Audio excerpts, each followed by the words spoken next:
back by popular demand. You're now listening to Debate Talk Radio.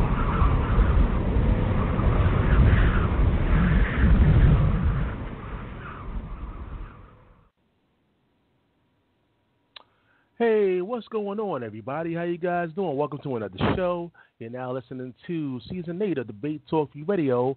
Of course, I'm your host, Sal Showtime, but it's Monday, so you know what that means, right? It's time for the Relationship Challenge. That's right. It's the segment where the First Lady of Debate Talk for you, Amuna, host, and we have gentlemen like Awarded Swordsman, the home panel, Mayana, and Amartya is going to be here, right here on Debate Talk Radio. We'll get this thing started real quick. There's a couple things we need to address, but let's bring everybody in first. Of course, we got to bring in the host of this particular program, Amuna. Welcome to the show. Thank you for having me. All praise be to the Most High, the Holy One of Creation. It's going to be an interesting show, Brother Sal. It's good to be back again Monday, having conversations about relationships and things that are going on in the community. So I look forward to the discussion. All right. We appreciate you. And, of course, the home panel, we have Sister Mayana. Welcome to the show. Shalom, everybody. I was just speaking with Amartya. He'll be joining us shortly. How is everybody this evening? I pray for everybody as well. I'm getting very excited about this conversation. All right. And we're actually waiting for Awarded Swordsman, too. I'm trying to reach out to them in the back, chat, see what's going on. So we're just waiting for, brothers to call in. But let's get this show started. You know what? There's so much to say, so much to get into. But we're going to start off with, I'm a gentleman, so we got ladies first.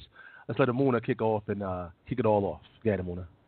Well, as usual, true to form, we're going to introduce the topic as we usually do. And as Brother Sal has said, we're going to take about the first hour, if it takes that long, to address some things that have transpired as it relates to this topic. And so the topic is when sisters ignore counsel out of the frying pan into the fryer. There's so many ways in which, again, this conversation could go. But today, just to start off, we're going to take a look at counsel. What is counsel and what counsel is not? And once we begin to define counsel, we can go into two real-time case studies that we're experiencing that because the definition of counsel wasn't necessarily established or understood by both parties, some misunderstandings came about as a result of it. And so just to open up, we know we don't have Brother Awar on the phone, but just so that we can expedite this process, Sister Mayana, would you like to open up your thoughts on what is counsel and what counsel is not? Mayana, the mic is yours. Thank you for that. One of the principal elements of counsel is sought. It's very rare that the person who has counsel reaches out to the person and sort of shoves counsel in their faces. Instead, counselors are available, and the person that's in need seeks counsel. And so that counsel is then, like I said, available and then delivered and shared to the person who has expressed an interest in having clarity or understanding or seeking a resolution. If there's an element of humility on the part of the other person who's saying, I don't have the answers, I don't know what the right course might be, and I need help. So counsel is a response to that request for help. Counsel is not diligent inquiry. For example, if someone comes and says, I don't know what's going on, it looks like there's something that might be going on, but I don't have all the information, let me ask you some questions. That's not counsel. That's diligent inquiry. There's no expectation for counsel or comfort in a conversation where inquiry is what's on the table. And so somehow that wasn't understood. For example, in both of the case studies that we're going to look at today, there was a clear expression of interest in diligent inquiry, for example, in a matter for a lot of reasons. But I won't get into the reasons now. I think that we're going to, I'll pass it back to our First Lady to usher us back into the topic, and maybe give some insight on what counsel looks like and under what conditions counsel is acquired. Do you agree that the counsel is something that's typically sought out, sis? And I was going to get to that. Thank you for that question, Sister Mine. I'm going to read the textbook definition for those who are like, what in the world are they talking about? If you've just tuned in, we're talking about when sisters ignore counsel out of the frying pan into the fire. And so because counsel is the operative word here, I'm going to go ahead and read the definition. Advice, especially that is given formally. The synonyms of advice, guidance, counseling, direction, information. The lawyer or lawyers conducting a case, they also are counsel, or to give advice. Basically, that's what it is. Someone who's giving advice, someone who's in a position to advise you what way you should go on any given situation. As Anna said, sometimes counsel can be misconstrued as diligent inquiry when someone is not sure as how to direct you, and actually. Diligent inquiry, when you're going to a professional realm, diligent inquiry precedes counsel. That's because right. in order for, if you go to a lawyer, they're going to want to take a case. Hey, this questionnaire. I need to see whether or not I can help you in your case. You see? And so they will inquire of you. When you go to the doctor, the form that you fill out is inquiry. You see? And then when you go in there, they say, well, what's going on with you? How you feeling? Is it your toe? Is it your head? Let me go ahead and do some tests to see is it your blood pressure or is it your sugar? Do you understand? And so to do diligent inquiry aids you in your ability to give sufficient counsel. And so they are connected. They can be connected. And someone who is a good counselor must be a good inquirer. That's right. Otherwise, they're going to give you a blanket. They're going to just say, hey, it looks like, they're going to give you suggestions that can fit any and everyone and are not specific to your case. And what you have found oftentimes when you call into the conversation, a debate talk for you, we say things like, okay, we don't have enough information. You know what I'm saying? But, we try not to be too general and broad brush things because people will take what you have said and apply it in spaces that it doesn't necessarily apply in. And so this is the wisdom of how we are to conduct ourselves, especially as you subscribe to Torah. Torah admonishes us to diligently inquire about a matter.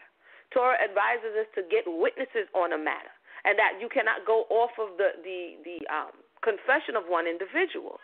That's right. And so sometimes when we're doing this in practice, especially if we have sisters, in this case we're talking about sisters, who are coming to us, or coming to anyone for that matter, and they're bringing their case. And sometimes we want someone to just automatically side with us. We have a case, it's emotional, I need you to, feel my pain, I need you to side with me. And sometimes that gets into the girlfriend powwow session. And this is how, it can get into man-hating, man-bashing. It could get into all of these hazy spaces if someone is not level-headed, whether male or female, to say, okay, but I hear what you're saying, but help me to understand so that I can respond to you in the right manner. So, yes, I would say oftentimes counsel is sought, or sometimes people try to intervene with counsel. Sometimes counsel is an intervention, like this person doesn't know they need counseling. You know what I'm saying? And we love you so much, we're going to intervene. We're going to sit you down and counsel you. But oftentimes, if the person is not receptive, as you've said, it doesn't go over well. And we see this when it comes to drug addiction. We see this when someone is in danger, but the person is not yet ready. Then they oftentimes reject that counsel or that advice. And so I just want to add to that. Like, for example, when we do things like intercession, it's usually an vested and informed party that will say, I'm concerned about my sister, or I'm concerned about my brother, and even if it's not the person that is in need of help, someone else is still saying that this is going on. It's, because Proverbs tell us, and this is something that Amuna and I say very often. Amuna more because Amuna loves the Proverbs, but we see that in Proverbs 26 and 17, that he that passeth by and meddleth with strife belonging not to him is like one that taketh a dog by the ears. It's not wise to say that I've seen something and then meddle in it without knowing everything. Even if we want to do an intercession, it's usually there's somebody that's involved. It's not like one person is not going to go and intercede having no idea what's going on, just because if you have this one person that thinks something is wrong. Even in this, we say we need two to bear witness before we determine that something is wrong.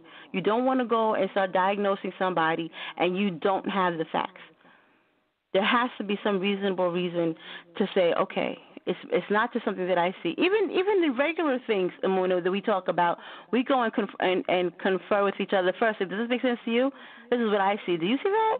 Just to make sure we're not wrong in our thought processes. We even have one another to do that kind of check and balances to make sure that we're not going off our own judgment, we're not being wise in our own conceit, and we're not going to misinform the people. And so in everything, I say that just to say this, that we question each other. We check each other to make sure that we have all of our T's crossed and all of our I's dotted so that we can present the best possible information. So even in counsel, we ask, like Imuna expressed, we ask questions first. That's how you get an accurate diagnosis. You have to ask where it hurts, what are your symptoms, and then you don't get to you don't tell the doctor that you have cancer. You kind of let the doctor tell you what the issue is. And you can't argue with the doctor, say, no, it's cancer. Can't you see it's cancer? I said it's cancer. Why are you asking me questions?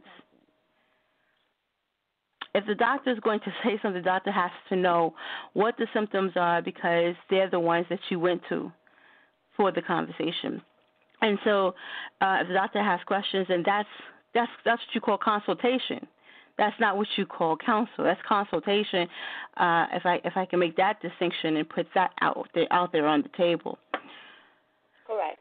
And for those who just joined us, we're talking about counsel, and we're taking the beginning portion to speak about when sisters specifically ignore counsel because it has been experienced that sisters come for information, and sometimes I don't even, in my experience, it's not even counsel. Sometimes it's confirmation.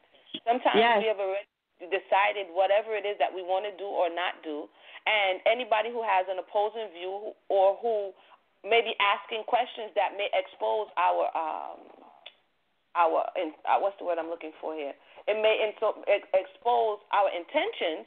Then we become defensive. Like, why are you digging in that area? Why are you touching that? I told you it's over here. Why are you looking over here? And so I put out a Torah verse, and I wanted to substantiate it. It's in the book of Devarim, Deuteronomy 19 and 18. It says here, and all the judges shall make diligent inquisition. That's right. And behold, if the witness be a false witness and have testified falsely against his brother.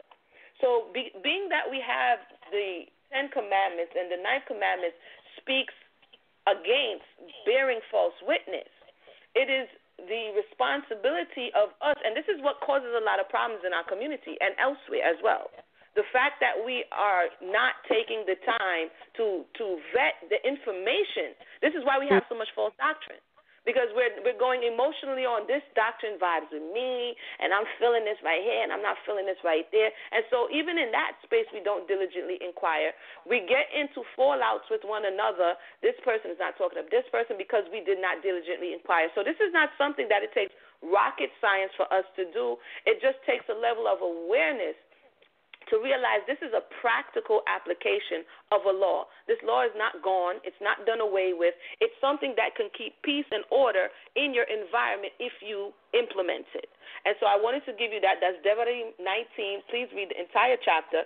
But that's a little nugget of truth and understanding of how not to witness falsely. And actually, I'll read it from the top. And then we're going to touch back, Brother Sa, as we go into two of the case studies that have arisen. And why are we bringing it? Y'all must be like, this is really strange and weird because I usually don't do this. This is something that has arisen with our names involved. And being that we're representing Debate Talk for you, where the motto is keep it clean and professional, we have to bring forth that not only do we say that on the air, it's something that we uphold in our interactions off air. And so I'll back up a little bit to Devarim 19 and 15. This is a testimony of witnesses. One witness shall not rise up against a man for any iniquity or for any sin. If any sin that he sinneth at the mouth of two witnesses or at the mouth of three witnesses, shall the matter be established. 16. If a false witness rise up against any man to testify him that which is wrong, then both the men between whom the controversy shall stand before the Most High, before the priests and the judges, which shall be in those days. And the judges shall make diligent inquisition And behold, if the witness be a false witness, and have testified falsely against his brother, then shall you do unto him as he had thought to have done unto his brother. So shall you put the evil away from among you, and thus which remain shall hear and fear, and shall henceforth commit no more any such evil among you. And your eye shall not pity, but life shall go for life, and eye for eye, tooth for tooth, hand for hand, foot for foot. A lot of times, this portion right here is not liked. It's thought as mean. It's thought as unfeeling. It's thought as insensitive. But if we put it in today's terms and look at how many people have gone to jail for false witness, how many people has lost their life because someone bore false witness on? This is very applicable. If you enter into a courtroom, if you ever find yourself on the other side of the law, this is very applicable. This is why when you go into a courtroom, they tell you to swear on the Bible and say for you to swear the whole truth and nothing but the truth. You see, this law has not gone away, and so as we are returning, this is very important that we keep these things intact. And so I say that to say, and I'm going to open it up for Sal to come. We had a conversation on Debate Talk for You, I believe it was last week. It wasn't on the Relationship Challenge or under the palm, but was under the Debate Talk for You banner, in which we had Brother So Real as well as Sister Angie 2 nights in a row come and give a testimony. And based on the testimony that we heard, there was some information that was brought forth. Myself and Sister Mayana reached out to Brother Sal because when we heard the testimony, some information was lacking. In our estimation, we had some questions as to what direction did you want to go with this testimony? What did you want for us to do with the information? What would you like to see come about? And so we reached out to Brother Sal to say, can you put us in contact with her? Possibly we can bring her back to the show so that we can ask these questions. And as it is Sal's custom, it's to say, let's have a conference call off air, which is called the Green Room, so that we can hash out the details and to see whether both parties are willing to come on air or if this is something that can be resolved off air. And anybody who has been on Debate Talk for You behind the scenes understand that this is protocol. At which point now I'm going to give it over to Brother Sal. Again, for those who have just joined us, we're clearing up some misconceptions or misunderstandings that have happened within the last week, so that we can understand that it's not just coming on here and talking hypothetics all day long. Sometimes we have to show in working order how things go awry and how to bring them back into order. So with that, Brother Sal, can you share the portion that you would like to share, and then we'll also go to Sister Mina, and we'll be able to say our piece. For those parties who we invited, who may have been involved in the conversation, you're free to press 1 after we lay it out to let your voice be heard, and then we can go from there. So, Brother Sal, the mic is yours. All right, well, before I begin, Mafia is here. Welcome to the show, Mafia. Welcome to the show. Welcome, Brother Mafia. Thank you very much. Just wanted to say shalom and hello to everybody, and hope everyone's having a good night. All right, we appreciate you for coming on our panel. Go ahead. Anything else you want to say? Go ahead. No, that's it. I just want to know. Basically, do your thing now. Oh, okay. Okay, cool. All right, so let's jump right into it. Let's jump into the meat of the matter. All right, well, there was a podcast done actually on G-Man's show or G-Man's channel on YouTube. I actually have the link in the description box for those who didn't get the chance to see that particular show, where they had Sister Angie. So Real was involved as far as being on that particular show, and also Sister Sherry.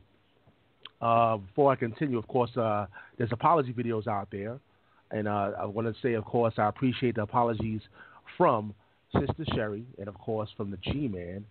You didn't have to do that, but you made it public, and you made a public apology. A lot of people can't do that, but you did. So I definitely want to say thank you for the public apologies that you put out there. Anyway, basically the podcast was about the conference call, actually. And usually, as Amuna stated, that when we have conference calls, it's usually just to, hash out things behind the scenes before we come on the air. And actually, that was the idea, to try to see if we can get a show where everybody is transparent on the program, talking about the, maybe a recap show of the IUIC autopsy, right? And basically, some of the things that were said in that particular podcast wasn't absolutely true, was not true. So we want to address certain things, basically, and we're here tonight to clear certain things up. Like I said, so shout out to Sister Sherry. If you're listening, you can call in. You know that number, 319-527-6239. Matter of fact, anybody can call in if you want to address anything, if you're aware of this particular situation. And, of course, we got to put a disclaimer out there. The Shield Squad, because we know So Real is part of the Shield Squad. I already spoke to G-Con. I already spoke to some members of the Shield Squad, and they already informed me that they don't have anything to do with this particular situation. This is just dealing with So Real and Sister Angie. Just to make it clear, it's not a Shield Squad thing. This is really just dealing with So Real and Sister Angie at the end of the day. When you heard Amuna, when you heard the podcast, and Mayana, both of you are here, what did you think about that? What are some of the things that you want to point out when you heard that G-Man's podcast?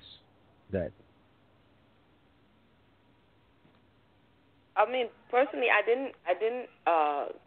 Again, there's so much stuff going on, as people may know, that I'm here and I'm there. And so when I got the information, I actually got the apology first, and I was sent the apology, and I didn't know what transpired. And I kept saying to Sister Mayana, Sal, what happened? You know what I mean? Like, I don't even know why they saying sorry. What happened? And so when I actually took time to listen, first I listened to the apology, and it really piqued the interest, like, okay, what happened? And when I listened to the podcast that took place on Monday night, after we had the off-air conversation, I was like, wow, what's this? That was the first reaction, like, because of the way we do things, we really don't, myself personally, do the tit-for-tat videos on Facebook or YouTube. I don't use the platform for that reason. We do things like if we have an issue, we bring the person in, which is another one that we're going to talk about in the future. We bring the person in, we speak to them. Debate Talk for You is all about bringing the person in and speaking to them. So I thought it was strange that there was a whole conversation being had about us that we weren't invited to. Right. We about us without us, right? And so then the mixing up, I'm saying, the playing Scrabble with the entire conversation and saying things that weren't said and injecting things that, people wanted to be there. I thought it was a bit comical. I'm not even going to front. Because I'm like, what is this? You know what I mean? I'm like, huh? You know what I mean? So basically, once I began to hear the things that were said, it began to make clear the need for the apology, and then Sal began to, bring me up to speed on him reaching out. And so the apology was what can I say?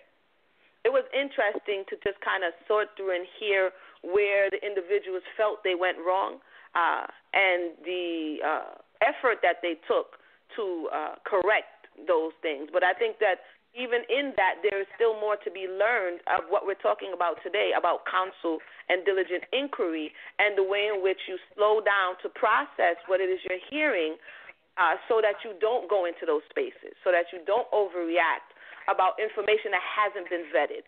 For instance, and I'll give it to Sister Mayana, when you write, when you do articles or you're a journalist, for the most part, in order for it not to be fake news, you have to vet your sources. You have to vet your information. You see, so that you when you put it out there, you can put it out in good faith that you're not giving the public things that are not true. And so I find it as a teaching moment that we all can learn before we run off and, we saw this, we saw that, this person said this. And this is what social media is creating this environment of just, for lack of a better word, susu, like mix up and blend out, very dramatic, very, did you hear this, did you hear that? And it's losing its value as we are playing out this, ghetto drama, for lack of a better word, in front of the entire world. When we think it's just our little circle that's looking and watching, it's the world that's looking and watching, and we say that and continue to say it so that we can be aware of our behavior. And so the long and short of it is, I thought it was a bit comical, because a lot of the stuff that was said and the way in which it was said didn't happen like that. Sister Mayana. Kane, well, I received the information that there was an apology video out at the same time as Amuna, and like she stated, it was a bit puzzling why Sister Cherry specifically would be apologizing to us because we hadn't had a conversation with her. So it was immediately intriguing. So we pressed play, and within the first few minutes, it was just immediately obvious that there was something we had to go back and look into and see what came before the apology. So as the Most High would have it, we got the apology before we got the offense. However, as most of you know, I was extremely busy this weekend. I had the sister conference that our sister Hilda Daweed had for a wise woman builds her house. Our sisters from out of state came in, so we had our sisterhood meeting on Saturday, once again on Sunday. Friday there was prep day. Everybody knows we were on the air on Monday, so it was interesting to find out that while we were doing our Under the Palm show, discussing whether or not there were better ways to communicate within Israel and without, there was this conversation about us happening. And to say that it was a conversation is being very generous because there was a lot of fiction writing happening in the dialogue. As Amuna stated, a lot of things were shifted so that particular narratives could be crafted. There were elements that existed, elements that did not exist, but they were all misrepresented. And it was deliberately misrepresented and purposefully misrepresented. And from my understanding, there was a bit of an implosion because of that deception. So, I guess it's unfortunate for that group of people, but there's this thing called consequences, and unfortunately, this is the path that happens when you're not honest. And one of the things that is clear is that every member that was a participant in that conversation had access to invite us. They know how to contact Sal. Even if it's the claim that they do not know how to contact us, they know how to contact Sal, and we were purposefully excluded from that conversation so that those narratives could be fabricated in the way that they were. And we can give detail. I mean, those of you who want to go and see, you can go and see. I know we've had people who have seen it, and for example, a statement was made that the woman made posed a question to us, and she got crickets. And so I have had many comments saying that they know that that's a falsehood because no one has ever had a conversation with me or Amuna, and one of us, let alone both of us, didn't have an answer. That's just not something that happens in reality. So there were very clear fabrications, and I think the one, and I'll end on this, and I'll end right now on this and pick it up later. But I do want to say that although the first conversation that included the woman who goes by the name Angie was involved in, that went according to the way that she wanted to go. She was very defensive, and so we weren't able to say all the things that we needed to say to her, but she's very defensive. But the second conversation, there was a follow-up conversation that we had with So Real, and he contacted me separately, spoke with me, spoke with Amuna and Sal there, and I will be honest, it was a very, very pleasant conversation. He was extremely respectful, very patient, very forthcoming, and he kept expressing all of this interest in having fruitful dialogue. And when I heard the way he represented our first conversation and even our second conversation, I have to admit, I was completely floored. I couldn't imagine how it was possible for the two accounts to be so dissimilar. How could it be so what kind of departure, the type of departure it was from the way that those conversations really went down. And so the thing escalated. Unfortunately, because there was so much bad information, it escalated and triggered another person and got that person hyped up, which is going to lead to case number 2 and apology actually number 2. And so unfortunately, I didn't get to hear Cherry's full apology until today, because it was very long. It was very detailed. She repeated her sincerity, and so it was very detailed. She repeated her sincerity. She repeated why she was doing it, and she apologized quite a bit, and to everybody. She was very thorough. I can give her that. And so, I was hoping that she would at least be able to call in, because we're going to try to set a few things straight in terms of what we're doing. When we're counseling someone, all of the elements that belong to counsel are present. When we don't know what to do or where it goes or where to put something, we have to ask questions. That's Torah. And so, we can't violate Torah simply because a person wants us to comfort them first.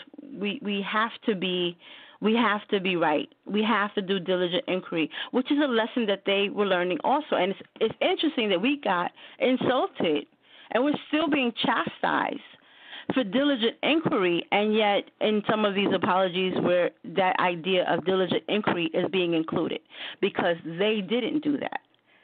They didn't ask any questions. They trusted blindly, and they accepted a testimony that was not true, and they went out and persecuted the wrong people. And now they have to retract it, which is unfortunate, and I appreciate the integrity it takes to do that, because I know not everybody can do that. That's not everybody has a spirit of humility to go out and do that. So I do accept that that's what happened, and I appreciate that they went through that. But again, it's a consequence of not doing diligent inquiry and going quickly to this idea of comfort, not even counsel, but comfort, without knowing all of the facts. And like I said, that was one of the things that we were being heavily chastised for in both of these cases that we're going to talk about tonight.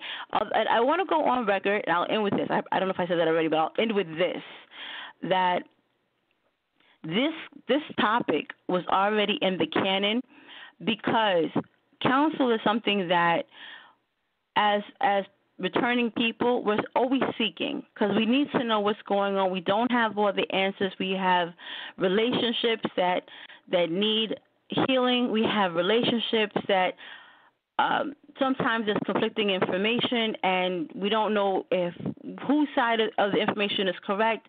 We have issues with not just kind of marital situations, but relationships between sisters. How to be a good mother. They seek counsel on everything. Women seek counsel on many things. And even when we have questions about, what do I do about my children? We ask questions like, well, what happened? What is the child complaining about? Under what conditions? What are the circumstances surrounding it? It's not that we're blaming the child or the mother. It's that we can't tell you what's wrong with the child unless we know what are the contributing factors that brought us to this space and this need.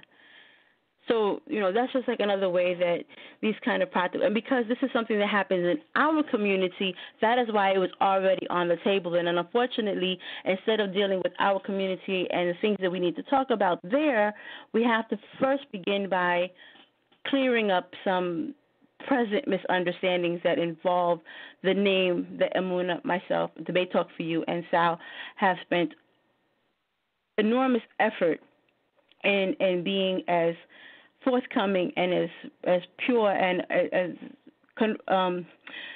committed to the truth as we have been thus far, and we want to make sure that we keep that integrity intact. And with that, I'll yield for now. All right, thank you for that. For those who just joined us, you're on a relationship challenge. Right now we're talking about when sisters seek counsel, jumping out of the frying pan into the fire. Right now, if you're just joining us wondering what in the world we're talking about, we're actually taking a minute for some current events. You know what I'm saying? Sometimes we speak in the future, sometimes we speak in the past, and then sometimes we have to deal with what is right before us. And what is right before us, as Mayana stated, and as Stylist stated, and I'm going to give the mic back to him, is that we're dealing with a situation where our names have been taken abroad. And I think there's a misunderstanding, basically, which is at the crux of the matter, is that there's a misunderstanding on our intent. And so we're here to clarify that and to understand basically, and I'll say this and I'll give it to Sal. In 2 cases, last year, Sister Mayana and myself spoke to Sister.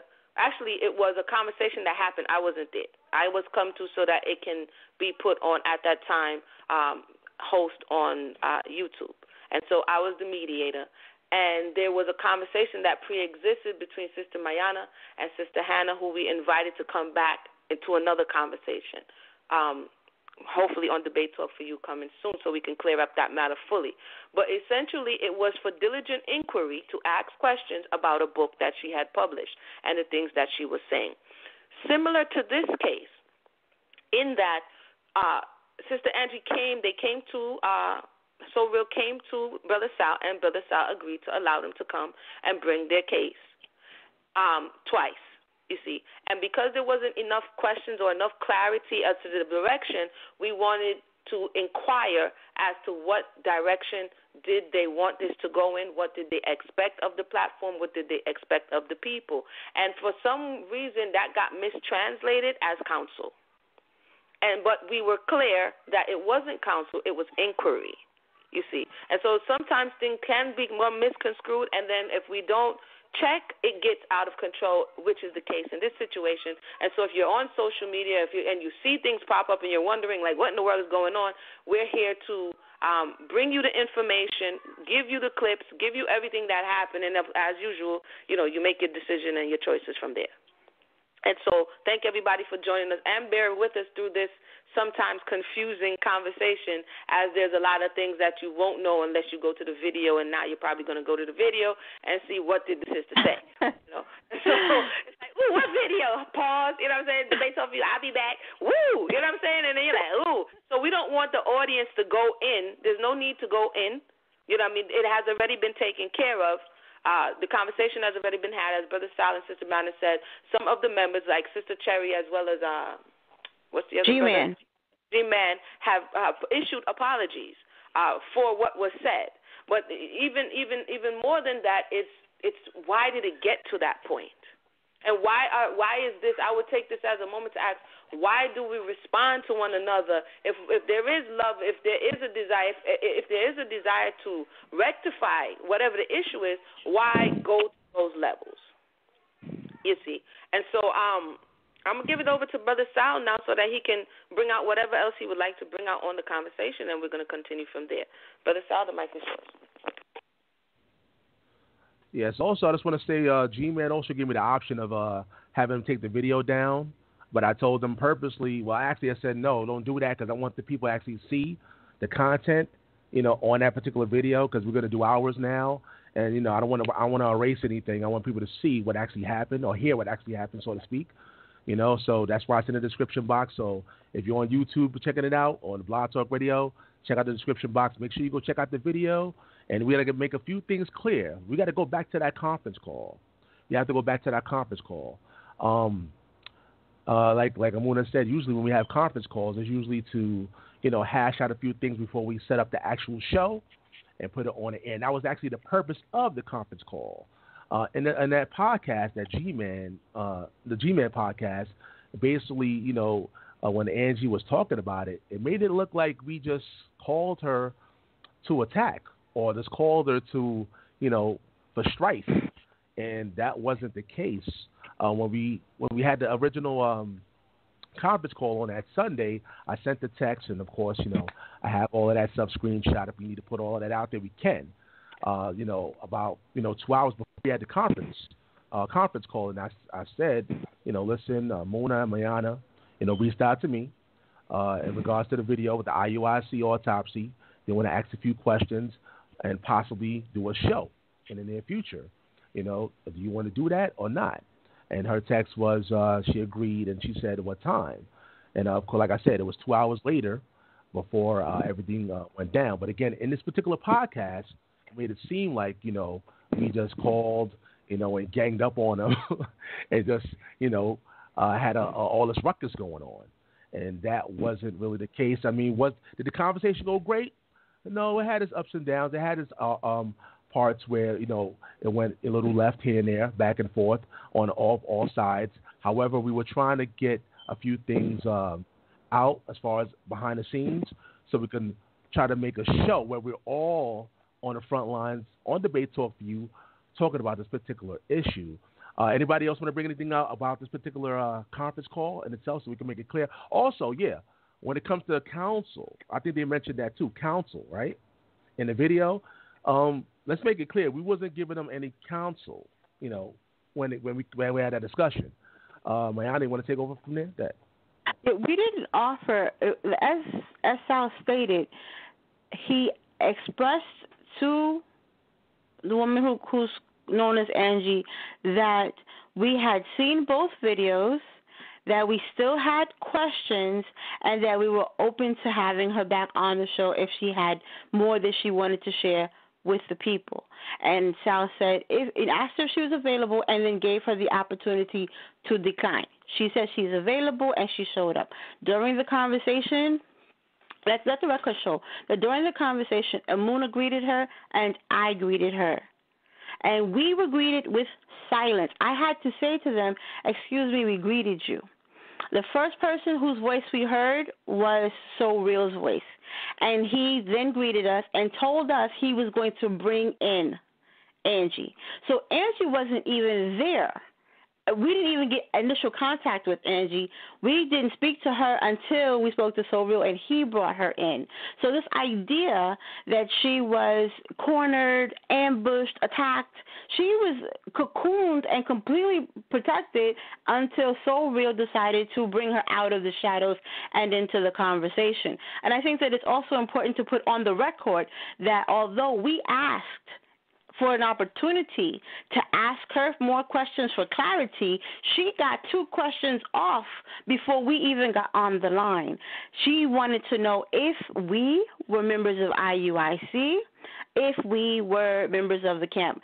And Amuna and I had no problem having her have that information. And we had no problem with So Real being on the line. In fact, the truth is, several times, I thank So Real for being there. Did I not? I know I did. Yes, I did. And the sisters, if you guys want to go ahead and co-sign, that's cool, but I know I did. And So Real knows that I did. Nobody dragged her. Nobody tricked her. Nobody abused her. Nobody wanted her to be by herself. And when So Real was there, I thanked him for being there. Me personally, that is why I personally am particularly offended at the way we were portrayed and the way we were misrepresented in not one but 2 different videos.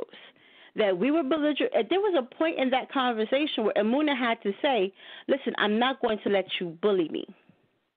Amuna had to make that statement because it wasn't us. We were not the aggressors in those conversations. We didn't understand why there was so much defensiveness. We had to bring to her attention, you're being really defensive. You're not allowing us to ask you the things that we want to ask you because we have to first navigate through all of the sensitivity that she had built up.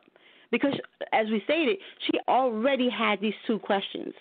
She came into the conversation with suspicion and defense. So we had to navigate through all of that first.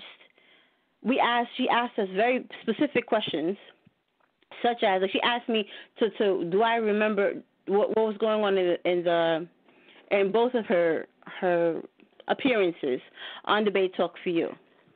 Nothing specific, very, very general. And then when I told her what I remembered of it, she dismissed everything that I said, re-said what I said, only to repeat what I said, and then when she went on the podcast, denied that I said any of the things that I said, which I thought was interesting. And she also included things that never happened. I don't know if this is because she's got a bunch of conversations that she was mixing together, but, for example, we never asked her about pants. We never asked her about food. These were not things that we had concerns about because those were not – we didn't care. Those were not the things we were asking about. We weren't trying to defend doctrine in any way. We were trying to understand what it was that she was feeling, what her intentions were by bringing her complaints specifically to Debate Talk for You. What you will hear her say is, I said to her, she has the platform. I did say that to her. Every member of Shield Squad that I know of, perhaps even more people than that, have their own channel all the way over there. but they chose to come over here to a Hebrew platform where there's a Hebrew audience. So my question to her was, is that because you want to have a dialogue with us? Because if it's the case that you want to have a dialogue with us, then that's what this is about. Let's talk about how we can have a dialogue. The first two shows that she had was a monologue. That was her just saying, this is what happened to me, and this is what I want you to know, and I'm not really interested in anything from you. So I wanted to know. You brought that over here. If you just wanted to, and Muna asked, are you trying to warn the people? Because if all you want to do is, quote, warn, close quote, the people, you have a platform. Angie has her own channel. Why do it here? Right? So it's kind of like if you come into our house, clearly you want to talk to us. But it doesn't sound like she wanted to talk to us. And that's what we found perplexing. And that's what we were trying to get at. We don't understand what you came to do. And then, honestly, it started to be revealed that she came here for discord. And every time, and she was offended that Amuna and I kept asking her, is it peace? Is it peace? And she's like, no, it's not peace. It's like, okay. And then at the end of that, it's like, well, she's declaring war on us, and she's confused as to, well, why didn't you apologize to me and tell me that you're so sorry things happened to me, and why won't you come and comfort me after saying, yeah, I'm here to poo in your living room? That I found interesting. So there's a lot of that, and so real. I'm so to you, so real. You know very well that you were extremely, extremely well behaved in both of those conversations. I have no idea why you went on not one but two videos acting like you checked anybody. One of the things one of the reasons why we were willing to talk to you is because you didn't act that way. Because you didn't act like you were coming here with your sword unsheathed to cut off the heads of two women. From what I was observing, you acted as if somebody raised you. But then you got on those videos and said, oh, I told them this and I told them that. I don't understand why you would say that. You absolutely did not. She didn't either. I really don't know why she's acting as if she came and checked anybody from Brooklyn. I really don't know what that is. But that's what she went on and did as well. But I'm not going to overly comment on that because no, I'm just saying because there's nobody that has ever listened to me. There's no one that's ever listened to Amuna. There's nobody that has ever listened to Sal that could believe that woman from I don't even know where came on our platform behind the scenes, around the scenes, or above the scenes and checked anybody. Her? Oh, Sister Minor. All right. Thank you. Sister Minor. Let's not go all the way home with it now. Yeah, Sister Minor. Drink some water. Thank you for those who just joined us. I mean, it is touching. It is touching because it's hitting home for those who just joined us wondering, what in the world are they talking about? This is not the debate talk for you that I'm used to. This is sometimes you have to step aside and you have to deal and address real life situations.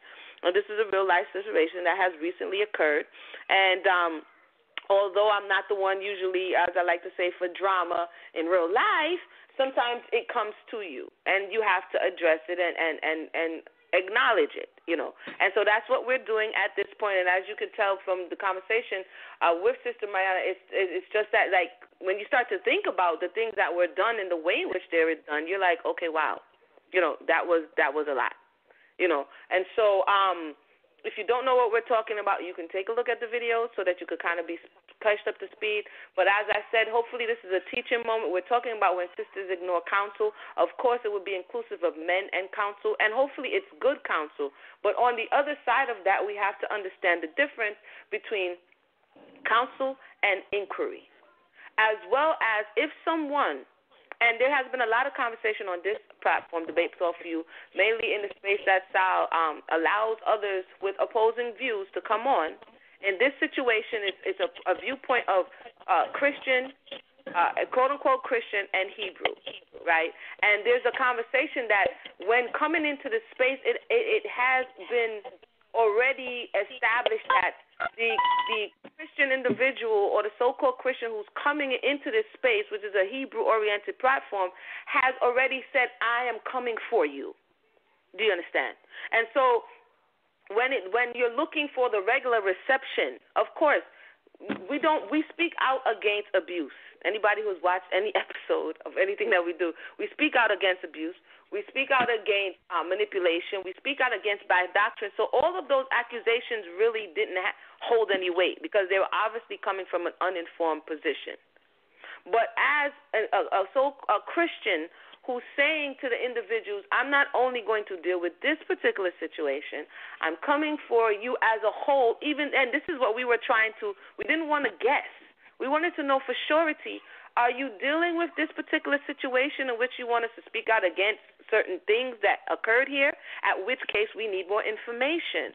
And when that's not well received, then we get what we have today, which is a bit of a mess that was kind of cleaned up a little bit, and we're trying to come and bring clarity on it. And so for this situation as well as others, if you already come to an individual saying, I'm against you, it's not realistic to look for that individual to embrace you.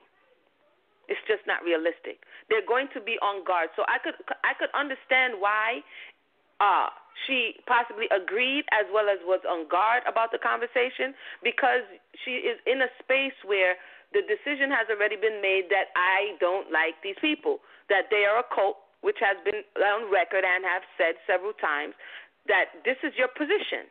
So please understand, if you're coming from that position, then we even extended a bit of courtesy for you to be able to come on a Hebraic platform that you classified as a cult, receive respect, and be able to rock out for about 5 hours collectively, but in the 2 days, that's more than anyone else has given.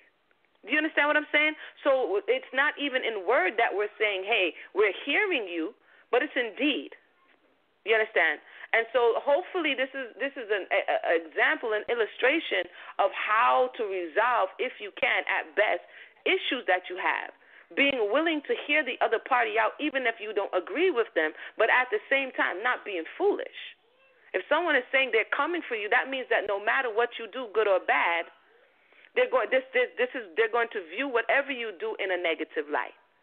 So we can't affect the way in which someone is going to choose to perceive you, but we can deal with what we are putting out there. And that's what last week's show was about, changing the rules of engagement, changing the way in which we are projecting ourselves, so that it says when your ways are pleasant before the Most High, he'll even make your enemies to be at peace with you. And hopefully this is an example of that. Brother Sal, the mic is yours. Yeah, we kind of left out a mafia. Mafia, you here, brother? Anything you want to say, or anything that you heard that you want to address or put out, point out? Go ahead, you can do that. No, not necessarily. I'm actually just finding about all of this morning. I'm kind of, I know both sides. So I really don't have that much information to have an opinion yet. I did hear the recording, full disclosure, that Sister Mayana and Amuna are talking about. But, I'm just going to remain neutral until I can, hear a little bit more. And with that, I'll just yield back to you, Sal. Thank you. All right, we do have a few people pressing number 1 at this time. Anybody else want to say anything before we go to the callers? No, you could go to the phone line at this time, hopefully giving preference to those who are aware of the situation, or for anyone who would like to ask any questions or comments. But feel free. I just want to say this, because this may be an emotionally charged situation. For those who may be involved, please. Sal usually says this, but I'm going to say it, and Sal could say, please keep it clean and professional. I want to say one thing before we go to the phone line. Yeah, we're not going to go into, you see, as we're presenting the information, it's something that you don't agree with or something that you want to offer an alternative viewpoint, you're welcome to do so as long as you remain respectful. Sister Mayana. Okay, this is Mayana. I do want to say one thing before we open up the phone lines.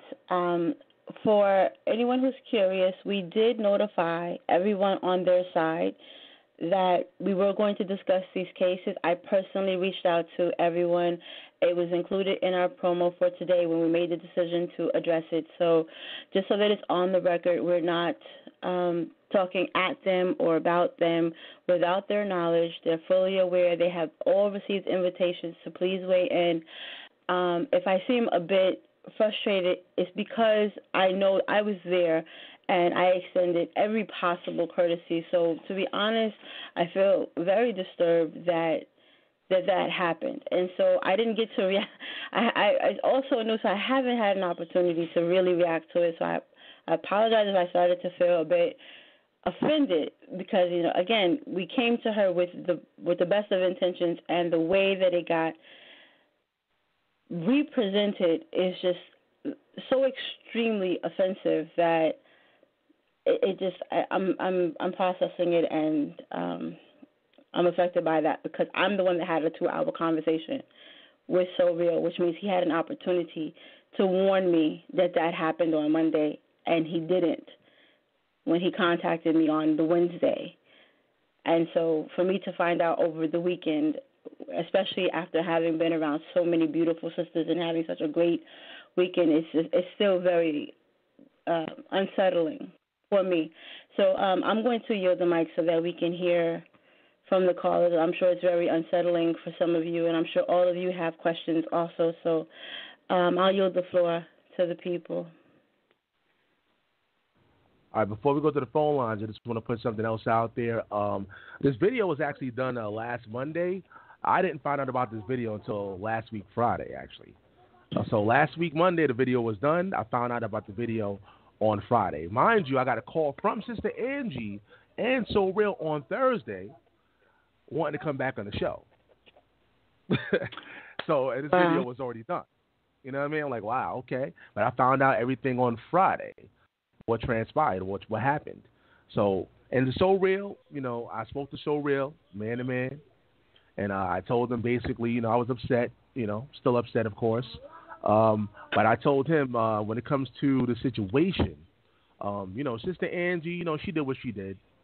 And, she's new to the radio world and, how we do things on social media, stuff like that on the radio. That's fine. But I put most of the blame on So Real because he's been in a lot of conference calls that I've had with him. And he knows how this works when we have conference calls. Sometimes it gets a little heated, and sometimes we have great conference calls.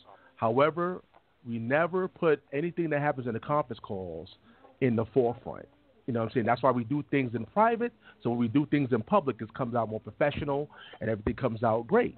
And we had plenty of conference calls, me and So Real and other people that he wanted to debate or where it got heated and stuff like that. He knows not to put these things out there. But when it came to Sister Angie, he gave her the green light to do this. So I told him as a result of that, we can't have you back on the platform, brother, because to me, you're the ringleader of the whole situation. You know better than Ange. Yeah, I'm upset at Ange, but I'm more upset at So Real because he knows better. As you heard him on the platform, probably over a year so far. He's been on the platform several times. I opened up my platform to a lot of people, as you guys know. Muslims, anybody can come on the platform. And we have conference calls before we get actually on the show. So he knows the process. He knows how this works. So for the most part, I was very, very disappointed in So Real. I spoke to him man to man about it, and it is what it is at this particular point. Anybody want to say anything else before we go to the callers? No, Aki. Not Brother Sal. Right. You can go to the callers. Let's go to the callers. Let's go to 347-303. You're live in air. Shalom. This is Sister Aisha. Shalom. Shalom. I didn't get to see Sister Angie's video. I barely caught up with the other sister who had the axe to grind with the Israelites. But I will say, I think that Sister Mayana don't take on too much. We have a lot of what I would call internet Israelites that want to have a lot of views and clicks to YouTube pages and want to kind of make a name for themselves in some form or fashion, whether it be for a financial purpose or for just being popular and seen. And they tend to say things to evoke response. And if you respond to it and you try to speak with them and get on a platform where both sides are heard, you find that they will shy away from that because they want to create the controversy, just like some of the brothers that gain their popularity from doing debates. And that's what you'll find with a lot of people. So, don't take on too much because a lot of these people, they're looking and thriving for attention in negative ways, but still doing it. And for some of the sisters that, have been a part of some of these Israelite camps and they have had bad experiences, and I'm not taking away from the negative experiences because I know they exist. But the thing about it is I don't see anybody from any of these camps, even though they may have been invited, and I'm wrong if they're on the line right now, but I've never seen any representative from any of these groups, the IUIC, ISUPK, any of them, or even some of the Knesset, when someone is coming out saying that they had this experience, they're not coming out to speak on behalf of the Knesset or apologize or, maybe it has existed, but I haven't seen it. But yet and still, now here you are on your platform, trying to rectify a matter. And that's, to me, that's the problem in Israel, that people aren't stepping forward and taking responsibility or trying to get to, proper judgment when it comes to situations. And I'm just going to leave it right there. Thank you for letting your voice heard. That was the voice of Sister Aisha. She brings up some points, and that kind of was the point of the discussion. As you said, we cannot speak on behalf of IUIC because we are not IUIC. And really the point of the discussion was to see whether or not the complaint that was voiced here on this platform was isolated or was it a general complaint against all of Israel. Are you appealing to us to hear your matter? Because, no, if it's not good that anyone is abused. If they are abused. It's not good that anyone is misled if they are being misled. Again, it's something that we speak about. This is the third season of speaking about it. Now we have 2 shows of speaking about it, of reach out about it, of educating about it. So we don't have to talk and say, listen, we're against this thing. It's evident that we are against anything that is against the Creator. However, we cannot answer for someone who we are not. As you said, we are not the representative. But if you are going to confuse the issue, if you're going to meld the issue with an individual who came to your home or a doctrine that came from a specific space and say this is all of Israel, and you're going to malign the names of everyone and pretend as though everyone is in this space, now you have called us. Now we must inquire diligently to find out what's going on here, and can we rectify it in that space? Because it's not like they would say in the Caribbean, you can't take somebody else Fat on Friday next month. So therefore, you can't take an issue over here and now say, and that's what oftentimes, okay, this man did it, I hate all men, or this woman did it, now I hate all women. That's not correct. That's not right judgment. And this is what we were trying to get to the bottom of, and in the midst of this, we have an opportunity to have this conversation right now. So all praise be to the Most High. We're going to go to the next caller. Thank you once again, Sister Aisha, for letting your voice be heard. Brother Sal? Let's go to the next caller. Let's go to 215-827. You're live on air.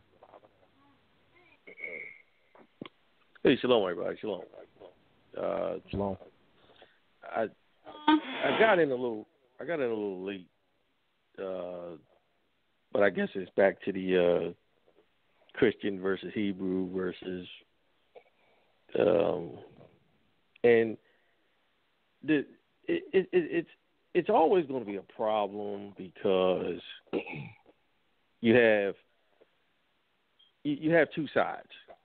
Okay, you have Israelites as a whole, but you have Israelites that are Christians, then you got Israelites that are practicing, the Hebrews.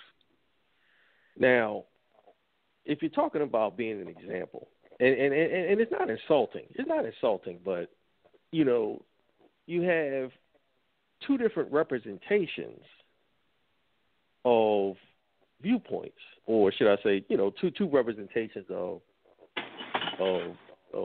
religions or whatever, and you have on one side with the Hebrews, Israelis that follow the law and the Torah.